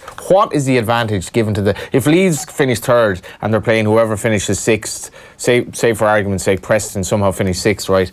Leeds should be playing Preston at home, full stop. No way in the world of God should this be two-legged, and I cannot see why they persisted with that. Well, there shouldn't be playoffs. It's not fair. I think they're boring great, though, then, wouldn't it? I think in the first division at the moment you've probably got all the way down to maybe Sheffield Wednesday in 11th or Hull in 12th still have a chance of the playoffs. So you've got half the league still involved with a chance of getting to the Well, if you look at the table, whereas otherwise you the table this morning, okay, Derby have 59 in 1, 2, 3. Not winning. No, sorry, Villa 60. So yeah, like Sheffield United are 14 points clear of Aston Villa. So, but it could end up similar enough like that. I'm not saying it's fair. I'm just saying it makes the season more interesting. It makes it exciting, and then the people can hype it up as the most expensive match in the world or the richest game in the world, etc. But it's deeply unfair. Just to let you know, it is unfair, but it's exciting. We've got a massive show coming your way later this month. Ruby Walsh is going to be joining us at the Alex Hotel in Dublin on Wednesday, April 24th, as we preview the grand finale of the jump season. The Punchestown Festival, 39 races, including 12 Grade 1s and over €3 million €1 in prize money. You can get your tickets for that show right now on offtheball.com/events, and stay listening over the next few days. We'll be announcing more very special guests from the world of racing and beyond. It is the Punchestown Festival, April 30th to May 4th. Book your tickets now on punchestown.com. Punchestown, it's your kind of town. So, in the Premier League, there has been another goal at the game at the Vitality Stadium. Bournemouth against Burnley. Last we heard, Sean Dyche's side had gone 2-1 up. What's the latest, Alan Lewis? Bournemouth 1, Burnley 3, and that could be the goal that secures Burnley their Premier League survival. It's been scored by Ashley Barnes, who scored an own goal in the first half, but it's another bad mistake from Asmir Begovic in the Bournemouth goal, spilling a ball that was easily could be gathered up. He let it go. It came to Chris Wood, who fired it to Ashley Barnes. He made no mistake from close range. Bournemouth 1, Burnley 3. Goal between Huddersfield and Leicester as well, Adam Drury. Huddersfield 1, Leicester 2. Jamie Vardy looked to have put this game to bed when he doubled Leicester's lead, but 3 minutes later there was a moment of joy for Huddersfield fans as an outstretched Soyuncu sloppily brought down Terriers forward Carlin Grant inside the box for a penalty, and Aaron Moy stepped up, calmly finishing it down the middle. From there, the Terriers have gained confidence as they try and hunt down the Foxes. Is the comeback on? At the John Smith Stadium, it's Huddersfield 1, Leicester 2. Still scoreless between Newcastle and Crystal Palace, an hour gone at St James's Park. 53106 is the text number. We're live on all our social channels. As always, we love your interaction on a Saturday afternoon. As if you have any FA Cup semi-final memories, I think those three seem to be the standout for pretty much most people of. It was a worryingly poorly supported poll as well in terms of numbers. I just think it's kind of sign of the demise of the FA Cup, unfortunately. The people just don't care. Without turning everything into a League of Ireland comparison, it's great that the Aviva Stadium has made the FAI Cup final such a showcase event in Ireland now, where for years, like, the FAI Cup has kind of fallen, like, basically cup competitions in general in Europe, to my mind, seem to have gone in line with the FA Cup in terms of... Well, one of the reasons for that, and all around Europe, is that the cup competition rightly comes at the end of the league season. So once upon a time it was the grand finale, whereas now the Champions League final is a week later, and the Europa League final. So at times you could have a team playing Europa League final and Champions League final. And it's just obviously the money of the Champions League, but like the FAI Cup is kind of consistent in that like I remember Galway United's biggest ever crowd was against Pats in I think a cup quarter final, and it was like 7,000 or 8,000 at it, and that would be totally unheard of now for a cup quarter final in Galway or anywhere really. But once they get to the cup final, and in fairness to the FAI and the league, the structuring of tickets, I think the FAI Cup, the IFA Cup final up the north, they've pitched the tickets at 20 sterling, and I think it's two pretty small clubs playing this year. And I was talking to a Glentoran fan, and he's like, why don't they just make it a fiver in? And Windsor Park's a really, really good stadium for a game like that, but they've pitched the tickets low in the FAI Cup final, and the crowds have been really good, and for the players to get there, it means so much, and for the fans, completely in contrast to the way the FA Cup has fallen. Do a lot of people in the League of Ireland not have an issue with the FAI Cup final being so late, though, that it drags the season on unnecessarily? Yeah, to an extent, but I mean, it's a bit like the Gaelic game situation with the fixture list. There's no real easy answer. I know it's kind of strange being at a cup final when it's bitterly cold, and that tends to be the case, but the crowds have been excellent. I mean, the crowds are averaging around 25,000-30,000 at the FAI Cup final over the last few years, and hopefully this year you'd kind of be hoping that Shamrock Rovers get there, because they haven't been there in some years, and maybe take on Shamrock Rovers Bows or something like that. It'd be a great cup final, or Shamrock Rovers and Cork, or Shamrock Rovers and Dundalk. We definitely don't want Cork and Dundalk again. There's a long break in that Newcastle Crystal Palace game. I think it's Florian Lejeune who's the players down for Newcastle. It's one of those where it looks like he's done his cruciate or he's broken his leg, but it's they've his leg rightly wrapped up, and they've been treating him for the last 5 or 6 minutes. Still scoreless in that match. Talking of League of Ireland, Johnny, you were at Richmond Park last night. I was. Pats beat Dundalk. Yeah, it was very interesting, actually. So Dundalk went in really, really heavy favourites on the back of, I suppose, their form and the fact that Pats had gone so long without winning the game. But it was just... It was one of these nights where the surface was absolutely perfect. You know, as a footballer, when there's a little bit of a drizzle shortly before kickoff, so you've got this lovely little zip on the surface. Sadly, the crowd was down, and I think that was partly because Pat's form hasn't been great, but primarily because Liverpool were playing on the box. And well, I was making the point, and no need to text in and abuse me for saying such a thing, that actually Liverpool on a Friday night, it's a very good TV experience. That part of the problem with Friday night football from a Premier League point of view, which they bigged up when the last rights deal came through, Sky initially put a sort of a TGI Friday style show around it, that the games were generally between two teams in the bottom half that nobody overly cared about. Whereas having Liverpool involved makes it a very different Friday night experience. But you were making the point quite rightly, Johnny, that if it was to become a consistent feature, if you had Liverpool or Manchester United or Arsenal playing every Friday night, it'd be a disaster for them. But how come it, because there's obviously a Sky game on Mondays as well, and the League of Ireland often have fixtures on a Monday. Does that impact on their Monday attendances? Totally would. Like to me, the biggest kind of, I suppose, stumbling block for League of Ireland attendances is still the Premier League. And the fact that if you're a Liverpool fan and you're a Pats fan, with all due respect, Liverpool could be winning the title for the first time in 3 decades. Pats are not going to be winning the title this year. And if you wanted to watch Liverpool last night against Southampton, I have every sympathy. Which people are allowed to be as well, Johnny. You can support the two of them. Absolutely. You know, I have a soft spot for Liverpool because they were the team that you know, my brother got me into sport when I was a kid, but then I became a Galway United fan. So anyway, we've all a lot of dual identities going on. But the game itself, Dundalk were very, very flat. You know, Chris Forrester started again. He's maybe gradually hitting a bit of form, but I thought Dundalk's midfield, which looked so good against Cork, was very, very flat. They were totally outplayed by Conor Clifford, Rhys McCabe and Jamie Lennon, who looks absolutely outstanding, I have to say, in terms of a defensive midfielder. His positioning, his the way he plays the game, just his general game intelligence, looks for the ball, but does so much of the dirty stuff. I know Stephen Kenny's a big fan of him, but it was a big night because Shamrock Rovers have gone 10 points clear. Yeah, it's incredible when you look at the league table. So Shamrock Rovers, 10 games played, so they have played 2 more than all of the other leading contenders, but they've won 8, drawn 1, lost 1, so they're on 25 points, 10 clear of Dundalk and 11 clear of Derry and Bohemians. Shamrock Rovers won 3-1 down at Turner's Cross last night against Cork, which means they're 15 points clear of Cork, who've lost 4 of their opening 88 matches, so they've lost half their games so far. I felt last season that John Caulfield had brought Cork, having done a very good job at Cork City, who've been so consistent under his reign. I thought he'd brought them as far as he could, and I thought basically it was time for a change in the off-season. That didn't happen, which is fair enough. As you mentioned, they've lost players, but Nathan... Well, they were second in the league, and they were beaten in the cup final last season. They were beaten in the cup final. I think post Sean Maguire, when they had Sean Maguire, they had Sean Maguire, Dooley and Shepherd up front, and teams couldn't deal with that, and they basically they were a bit like Liverpool. The front three did everything in terms of goals. Once Sean Maguire left, Cork never really recovered from that, but their style of football has looked really worse with every week. Last week they played Dundalk. They didn't have a single chance. It was one of the worst, I think it was the worst performance I've seen from Cork under John Caulfield. Last night against Shamrock Rovers was far worse. They literally didn't raise a leg. They had no hunger, no self-belief. They got a fluke of a goal. Rovers, I thought, made a lot of mistakes themselves on the ball. They played well, but they can play an awful lot better in terms of possession.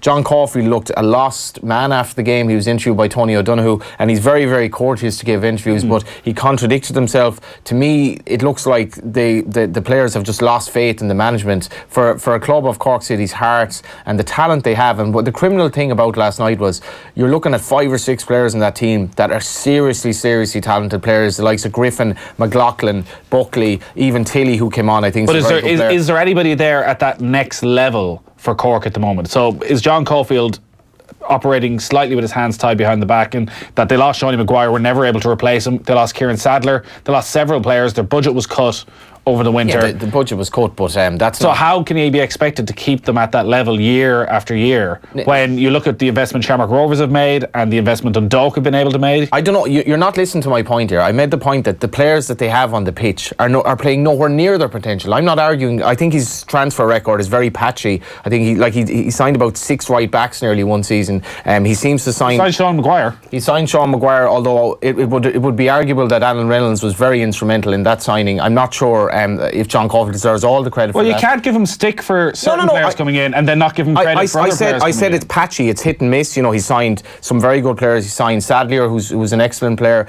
my point is the players that were on the pitch last night are playing so within themselves. There's clearly a systematic failure at Cork City, and the fact that they're so far behind the off-title, like the problem for Cork City's board is now, do we hold on to this management team and very, very possibly risk not finishing in the top 4, because at the moment they're not finishing in the top 4 the way they're playing. And there's the crowd last night had, from watching on the box, the crowd had this complete sense of acceptance, a bit like the Ireland crowd in the falling embers of the dying embers of the O'Neill regime. The crowd had just accepted the fact that they're crap. And that's part of the issue here, actually, is the style of football, which won them a league title, won them a double, but nobody was ever particularly fond about, particularly when you compared them to Dundalk and what they were doing under Stephen Kenny at the time. That agricultural is a bit harsh on them, but as you said, the last couple of games, they've offered little or nothing in games that were live on television. And that in a league at the moment where there's an awful lot of quality midfield players. You mentioned Jamie Lennon there. Dundalk have plenty of them. What Jack Byrne and what several of those midfielders are doing at Shamrock Rovers. Cork don't seem to have anyone who's just taking control of the ball in midfield. It's the sort of stuff outsiders would look at the League of Ireland and go, yeah, that's what it is, where it's not. And not only that, they rocked up in Europe last year against a Legia team that was seriously there for the taking, and they were totally undercooked, arrogant, thought that they'd steamroll them. They then played Rosenborg. I thought Cork were atrocious across all those games. They created virtually nothing, played very little football. And the problem is, if you play, I'm not arguing that you should play one way or the other. As Pat Fenton said before, if everyone played like Barcelona or everyone played like Man City, it'd be a pretty boring game. You do have to mix it up. The problem with Cork City is, after a while, if you kind of keep basically telling players who can pass the ball not to pass the ball, they just get fed up. And the Cork City players last night, I can't believe how the likes of Carl Shepherd and Buckley, Griffin, probably even Morrissey in midfield, how utterly out of sorts they are. They look like they don't really want to get on the ball anymore, and it just looks to me that regime has reached its natural conclusion. Dundalk have questions to answer as well, just on the basis that they have a 10-point gap, but they should be okay. Just a sidebar on this, I'd be a bit worried for the league as well, for its appeal, in that Sligo and Finn Harps are struggling, particularly Finn Harps have been cut adrift. And if you're looking to broaden the appeal of the league nationally, the Northwest has always been a huge soccer hotbed. Like, you'd still have Derry up there, but if you lose Sligo and Harps, it becomes very East Coast orientated. And, you know, if you look at the teams that could go up, you know, you could have Shelburne have a shout, Bray, who, you know, East Coast as well, Drogheda East Coast. So, you know, I think you do need a geographical spread, and I think it's a shame that Harps in particular, because it's such a big soccer county, like I can't see how they've a prayer surviving. I totally agree with you, but just for example, on Finn Harps, we have a League of Ireland in one of the most expensive countries in the world to live in. We've our professional football league, and football is the most participated sport. We've accepted a situation where there's essentially no prize money, and there's basically no TV money. So for a club like Finn Harps, Ollie Horgan, who's done an unbelievable job, he felt it was necessary to bring in players like Kavanagh and Boyd from Rovers, who are not training with Harps and then turn up on match day. And for me, like, I could never ever see how that's going to work, because it fosters disharmony, and it's also, how do you actually set up shape in training? So that's the reality of where Harps are. They're getting serious red cards every day of the week, and they will get relegated this season the way it's going. But the problem is, how when there's no prize money and you're dealing with a shoestring budget, I don't know what Harps can do differently. And that's something like that the league isn't progressing with, because Stephen Kenny talks about his time at Derry City a decade ago, where when he came in, exact same scenario. He went into Derry and half the lads were living, some of them were in Dublin, they were all over the country. Yeah, well, it was funny. They weren't even living and training with the club. I did a piece with Charlie McGeever a few weeks ago, who managed Finn Harps to the FAI Cup final about 20 years ago. But he's a well-known GA manager now as well. He lives down Tipperary. He managed Clonmel Commercials to a Munster club title, took Tipperary minus All-Ireland final. But one of the things he was saying was, if you go to Balbafay and you go to Finn Park, he said the same people are there 2 days later or the day later watching the Donegal team play right next door. So it's and that impacts in different ways, particularly in fundraising. Like Donegal, I think, are trying to raise 3 million for a centre of excellence. So the people that are being asked to try to contribute to that are the same people that Finn Harps are going to. And people don't have that. Like, Donegal is the most impoverished country or the county of the 26 in terms of unemployment, average wage, etc. So those things do impact. And when Johnny says you don't get prize money, the only way you go, the only way you get money is going to your public, and they don't have the money. Do you think that market is there? Because it was interesting. The one time John Delaney has spoken over the last couple of weeks was on a podcast down in Tipperary with Tip FM, and he was talking about what he's been doing and plans for the game, and he spoke about the diaspora and something we have never really tapped into within Irish football, and that's a market that we're very much going after. And I thought it was particularly interesting because it's something Niall Quinn has brought up quite a lot over the last 6 months, that this is potentially a revenue model. I just wonder, like Mayo are going to New York next month. There's half of Mayo is going. There seems to be a dinner every night of the week that tickets don't come cheap for. Joe Biden is going to be rocking up at one of them. They're going to make an absolute fortune. Well, I don't know. Anecdotally, I've heard that migrant communities in New York, Boston, Philadelphia, etc., are getting a bit fed up because the squeeze has been put on them so often now. Because you have the GPA are doing this all the time with various dinners. Kerry had a huge fundraising drive over there. I think they got €1 million for their Centre of Excellence because they're brilliant at making money. They had a big one in London as well. Donegal have gone over. Dublin go over every year. That.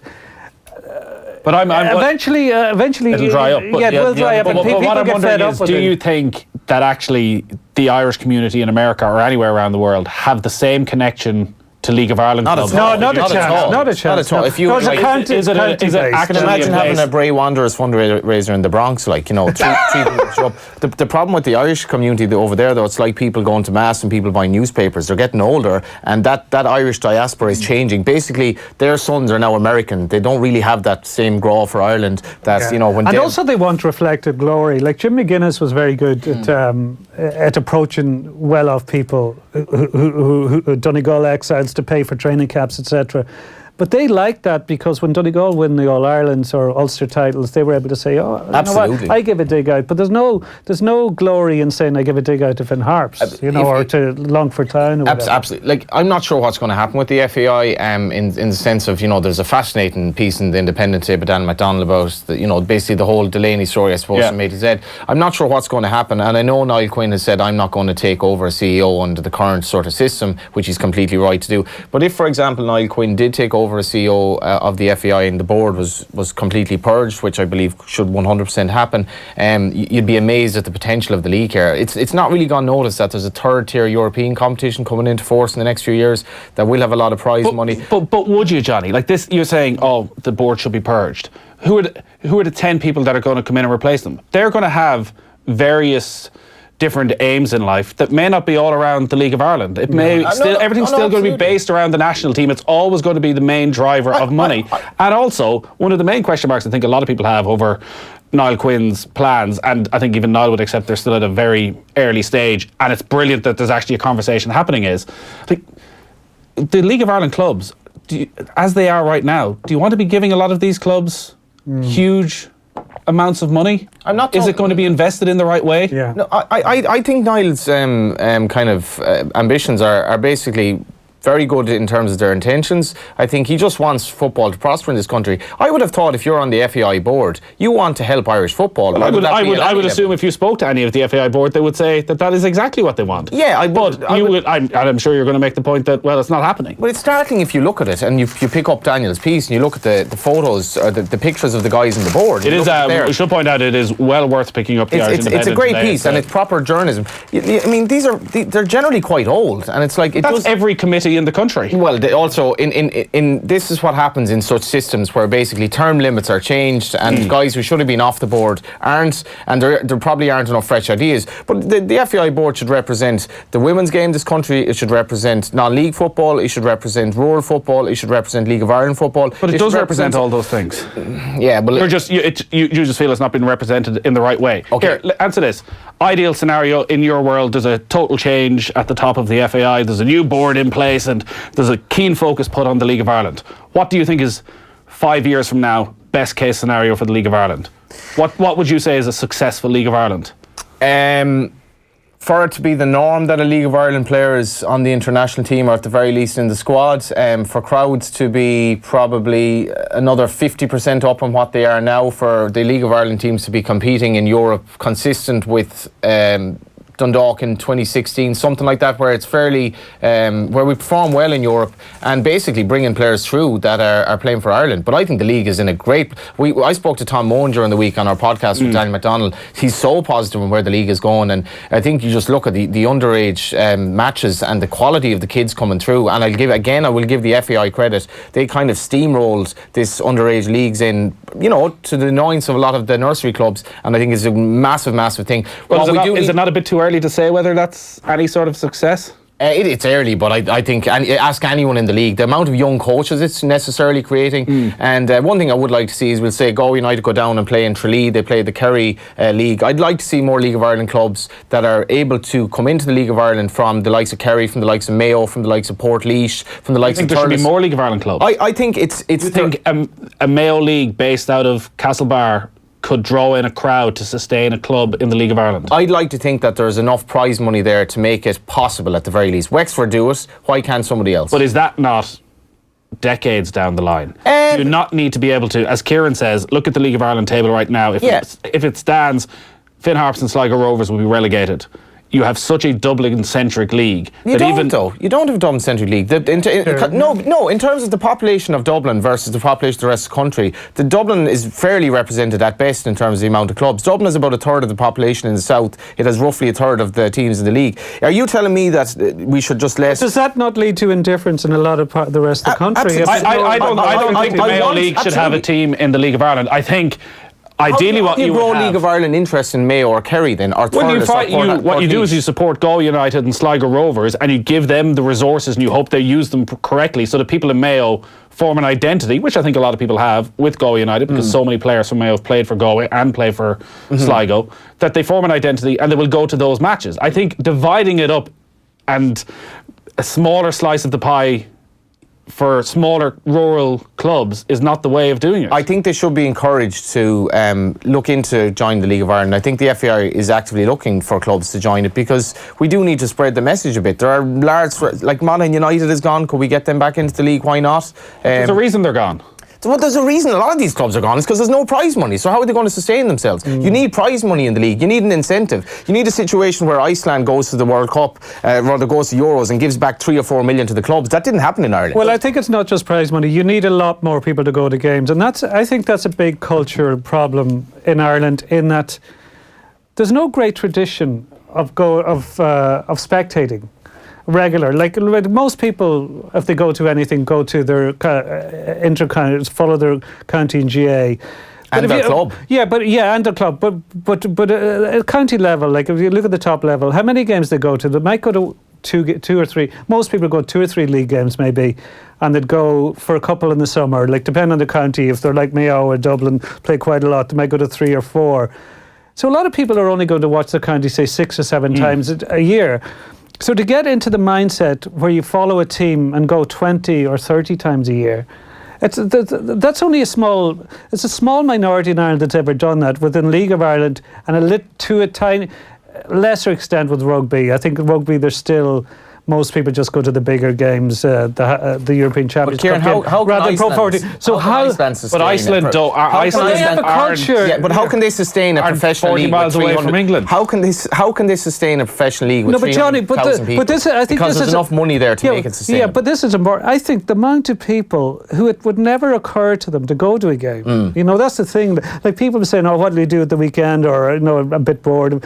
But it never actually occurs to them to look at a fixture list and say, "Oh, I'll go and watch bowls and Pats." Or whatever, I feel like there's been a revolution. I think social media has been a huge driver. I think the clubs are doing a lot of work. They're getting. I think revolution is too far. I do agree the figures have gone up about 11%. Speaking of attendances, I want to go to Croke Park because Laois are playing Westmeath in the Division 3 football final. Mortrassa Nicalig is there, throwing in around 5 minutes. Afternoon, Mortrassa. Hi, Nathan. Once again, I'm that voice that you can't escape. I can't tell because I'm looking across at a very empty Cusack stand. There's 2 souls in the Cusack stand, nobody in the canal end, and anyone who's in the Hogan stand is beneath him, just standing up now, taking a peek over the edge, trying not to die. Yeah, and all I can see so far are Laois jerseys. There's one or two maroon and white hats down there, but from my very limited vantage point, it looks like a lot more Laois people than Westmeath. Now, I'm sure they're here too. I just can't see them. Apparently, I've heard in the grapevine there's talk of maybe 7,000 tickets sold. I don't know how true that is. It does not look or sound at the moment like there is 7,000 people. And that also would have been because we had the two schools games there as well, and actually they were really good games. I caught the last bit of the first one, just about made it up in time. That went into a cliffhanger. The second game as well, that went to Enniskillen, the first time they've ever won the Hogan Cup. And it was actually great football to watch. It was a really entertaining afternoon. So who knew the kids might be the ones to say football. But Maybe. So this game then obviously delayed because of the weather conditions earlier in the year. Westmeath just about scraped through to the final. Laois have been a bit of a revelation over the last couple of seasons under John Sugrue. Yeah, very much so. And actually, I think the last time, I'm open to correction on this, but the last time Laois played Westmeath in Croke Park, they had Mick O'Dwyer in the sideline. And now flash forward all these years later, and it's John Sugrue here, and he's worked really hard with this team. I remember actually being down in Portlaoise last year for their pre-Leinster final presser, and you could just tell he was giving them a confidence that perhaps they'd lost over the last few years, and just help knit them back together, because they went to the free fall in the divisions and then managed to come back up again. So obviously that's the thing with today. Both teams here today, Westmeath and Laois, they both will play in Division 2 next season. I'm being very rude and disrespectful now talking through the anthem, but I hope people forgive me. They've already secured promotion, so people might say, is there much to play for here? But obviously there is a lot of stake, because it's always nice to pocket a trophy here in Croke Park, and they face off again the Leinster Championship in just a few weeks' time, I think the 26th of May. So I think actually today's game might be interesting tactically, because I get the feeling both managers are going to be keeping an eye on each other, and obviously both sets of players are going to be working really hard to try and get into that Championship 15. All right, thanks a lot for that, Maura Trassa. We shall come back to you shortly. It just reminded me when Maura Trassa mentioned Laois and Westmeath playing back in Micko's time, but I remember covering those games when both Laois and Westmeath won Leinster titles. But the Laois had won Leinster for the first time since the 50s, I think it was. But the whole place was bedlam. Like I can't remember, was there a pitch invasion? But the crowd were going bananas anyway. But it was before they had an interview room in Croke Park afterwards. So you used to corner the managers or players in the tunnel, or else be allowed into the dressing room. But there was no sign of Micko, and everybody wanted obviously to talk to Mick O'Dwyer. So I remember going down one of these. There's all these corridors in the bowels of Croke Park. I just wandered around, wondered where the hell is this guy? And I opened a door, and I think it was a steward's room or something. It was this tiny little cubby hole, and he was sitting in having a cup of tea and a Kit Kat on his own, and the whole place in chaos. Like he was having his little moment. So the documentary on him was one of the most moving things I've seen in Irish sports. Oh yeah, it's on RT Player now. They've put a lot of archive stuff. I must watch it. It was very good. Yeah. Latest scores in the Premier League: Burnley 3-1 up away against Bournemouth. Leicester now 4-1 up away against Huddersfield. A couple for Jamie Vardy in there, one for James Maddison and Yuri Tielemans as well. And Crystal Palace have taken the lead away at Newcastle. A penalty from Luka Mijovic. There's around 5 minutes left in all those games. We're running down through all the days full time. Can I give a mention to something actually just before? Air of excitement for regular guest Johnny Murphy runs in the 5-5 at Leopardstown for the rugby and something or other, whatever his syndicate is. Racing. Rugby and racing. So air of excitement in the 4:55 at Leopardstown if anyone has their 5 each way. We'll keep a close eye. Off the ball on News Talk. Airbnb has apparently apologised to a New Zealand family after they say they found a hidden camera in the house they were staying in Ireland. My husband got on to the house Wi-Fi. He saw a device called an IP camera, which didn't belong to any of us. It was hidden inside a smoke alarm casing, essentially, disguised to look like a smoke alarm or maybe a carbon monoxide detector. Hear the full News Talk Breakfast podcast at newstalk.com and on the News Talk app. At 67 family-owned expert electrical stores nationwide, for this launch we aren't cutting ribbons. Dyson's new V11 takes cord-free vacuums to another level. Twice the suction at the cleaning head, power optimization to deep clean any surface. Cut the cord. Ask your local expert about the Dyson V11 or visit expert.ie today. Dreaming of a sunny beach break? Fly Air Arabia direct to Agadir, Morocco's premier sun destination. Flights from Dublin start at €59 one way, including taxes. Book at airarabia.com. Air Arabia, where next? T's and C's apply. Avantcard has a new credit card. It offers straight-up rewards like cashback and interest refunds on purchases. It offers straight-up choices. It offers straight-up offers. With a striking design that's straight up too. Our new Reward Plus card is straight up better than your current credit card. Apply today at avantcard.ie. Lending criteria, terms and conditions apply. New applications only. Avantcard DAC trading as Avantcard is regulated by the Central Bank of Ireland. Not happy with your horse in the Grand National Office Sweepstake? Top tip, QuinBet has you covered right through the festival and beyond, with a huge selection of markets on horse racing plus all your favourite sports. And now with live casino and Irish lottery betting. You can find us on mobile, app and PC. QuinBet.com. T's and C's apply. Gamble responsibly. Visit gambleaware.ie. Whatever's on your list, come in and see how much you can save at Lidl. Check out our 3 for €9 mix and match meats like Inishvale fresh Irish meatballs, fresh Irish beef mince and fresh Irish strip loin steak. And try our big brand super savers like Frylight olive oil 1 calorie spray only $1.99 and simple facial cleansing wipes an amazing 2 for €5. Lidl, more for you. Every year Focus Ireland helps over 15,500 people who are homeless or at risk. On the 23rd of April, the Sunday Independence Rock Against Homelessness in aid of Focus Ireland takes place at the Olympia. Featuring Deirdre O'Kane, Camilla Sullivan, Aidan Gillen, Tommy Fleming, Duke Special, The Celtic Tenors, Finbar Fury, Owen McDermott and more. Join me, Laura Whitmore, for a great night. Rock Against Homelessness in aid of Focus, 23rd of April at the Olympia. Tickets on sale now. Proudly supported by Cadbury. Enjoy your independent time this Saturday. Memories of Maeve. As Maeve Binchy's Light a Penny candle comes to the stage, her husband Gordon Snell opens his photo album to remember his late wife in Weekend magazine. The e-commuters. Review meets the workers travelling on two-wheeled battery power. But what are the new rules of the road? Grand Glory and in sport, our top tipsters mark your card for the Aintree Grand National as Gordon Elliott bids for glory. Irish Independent on Saturday. It's your weekend. Mattresses Delivered will deliver your mattress immediately to any part of Ireland, free. Quality and best prices guaranteed. That's mattresses-delivered.ie. Don't forget the hyphen. T's and C's apply. Take steps to improve the energy efficiency of your home. Retrofit Low E+2 heat-retaining glass from Energlaze into your existing frames. For greater comfort and lower heating bills, every upgrade you make makes a difference. See energlaze.ie. Off the ball. This is News Talk. So we're into the final stages of all the 3 o'clock kickoffs in the Premier League. Good day for Burnley and for Crystal Palace, edging ever closer to safety. You'd have to say they both probably are. Palace will move on to 39 points. They're 1-0 up away at Newcastle. Burnley will move on to 36. They're 3-1 up away at Bournemouth. Cardiff City, remember, on 28 points. They play Burnley next week at Turf Moor. It's a game Cardiff will simply have to win. Elsewhere, Leicester City, a couple of goals for Jamie Vardy. 4-1 up away against Huddersfield. Definitely a good end to the season for Brendan Rodgers after taking over. Manchester City against Brighton gets underway in the FA Cup in around about 40 minutes from now. The City team is Ederson in goals. Back four of Walker, Otamendi, Laporte and Mendy.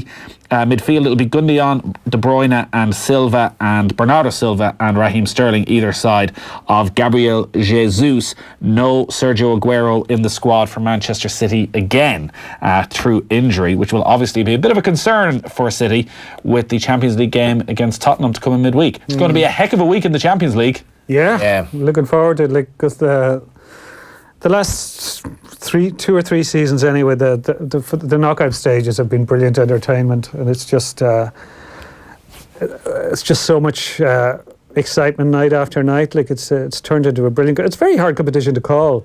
Like you're looking really 4 or 5 teams there, and you go, City look to be the best team. They're just it's weirdly it's the flip of the Premier League, where it feels as though there's a sort of weight of history on City's shoulders. But I think it's the English clubs that are the biggest threat to them, because they're just so familiar. Like there's nothing between Liverpool and City when they play. The games are so generally so tight. And if Tottenham have everyone fit, you wouldn't be surprised. Like Spurs could beat City over 2 days. But like there's 3 games because they play in the Premier League as well, and I can't see City winning the 3 games. I think Spurs are going to get a result in one of the games. For Liverpool fans, they'll hope it's the Premier League, obviously. We've obviously been talking League of Ireland over the last few minutes. A lot of texts coming in as always. Some awful naive comments. Division 1 structure is core of the problem. Nobody wants to play in that league, never mind the fans.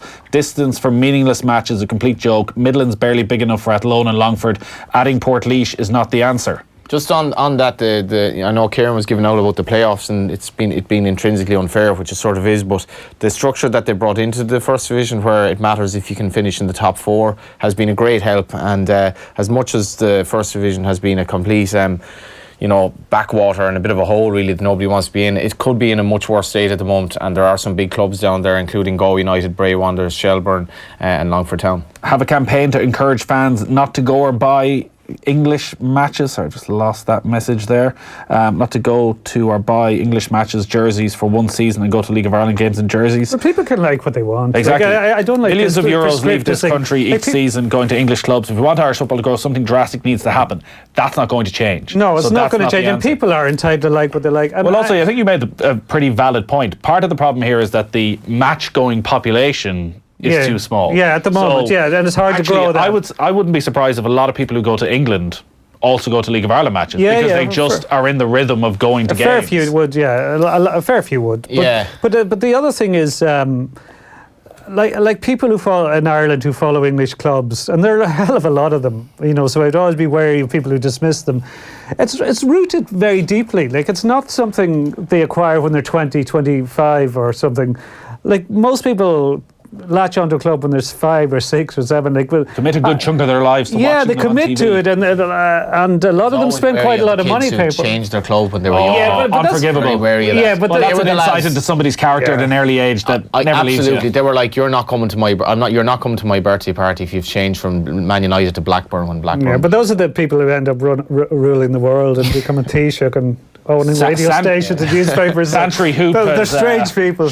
Santry Hoop has tweeted in, who's obviously happy with life at the moment and is agreeing with Johnny Ward about the spread of clubs. If anything, there's areas of Dublin that are underrepresented with regards to League of Ireland clubs. Yeah, the Dublin thing is a complete fallacy because Dublin is where, obviously, although it's interesting in terms of the international team, how irrelevant Dublin has been in recent years, considering how it was, but Dublin is not overrepresented by League of Ireland clubs at the moment. Is it not overrepresented because of the lack of attendances? That actually, if you had a good, healthy, crowd-going population, then you could definitely make a case for more Dublin clubs based on the Dublin population. But right now, when teams aren't getting more than 4,000 or 5,000 on average, the average crowd at the moment is about 2.5, which is excellent. People get very hung up about crowds in the League of Ireland. In terms of the actual, place like Sligo are playing Bows tonight, right? Sligo are second last at the moment. There'll be 2,500 or so at that game tonight. As far as I know, Sligo town is about 20,000 people.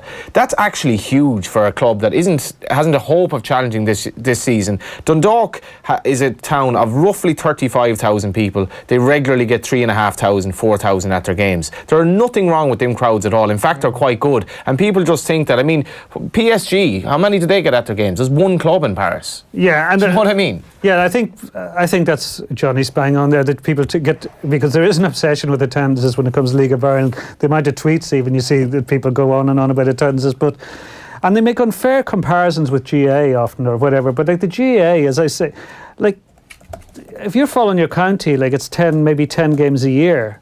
Whereas many people go to Cork football games. Yeah, whereas League of Ireland fans are going to game week after week after week. So it's very different. It's easy to commit to go to 2 or 3 games in the summer and 2 or 3 in the spring. But committing to week after week, crowds are obviously going to be a bit less. But I do find it interesting, because 25 years ago I was covering the league regularly for a couple of seasons.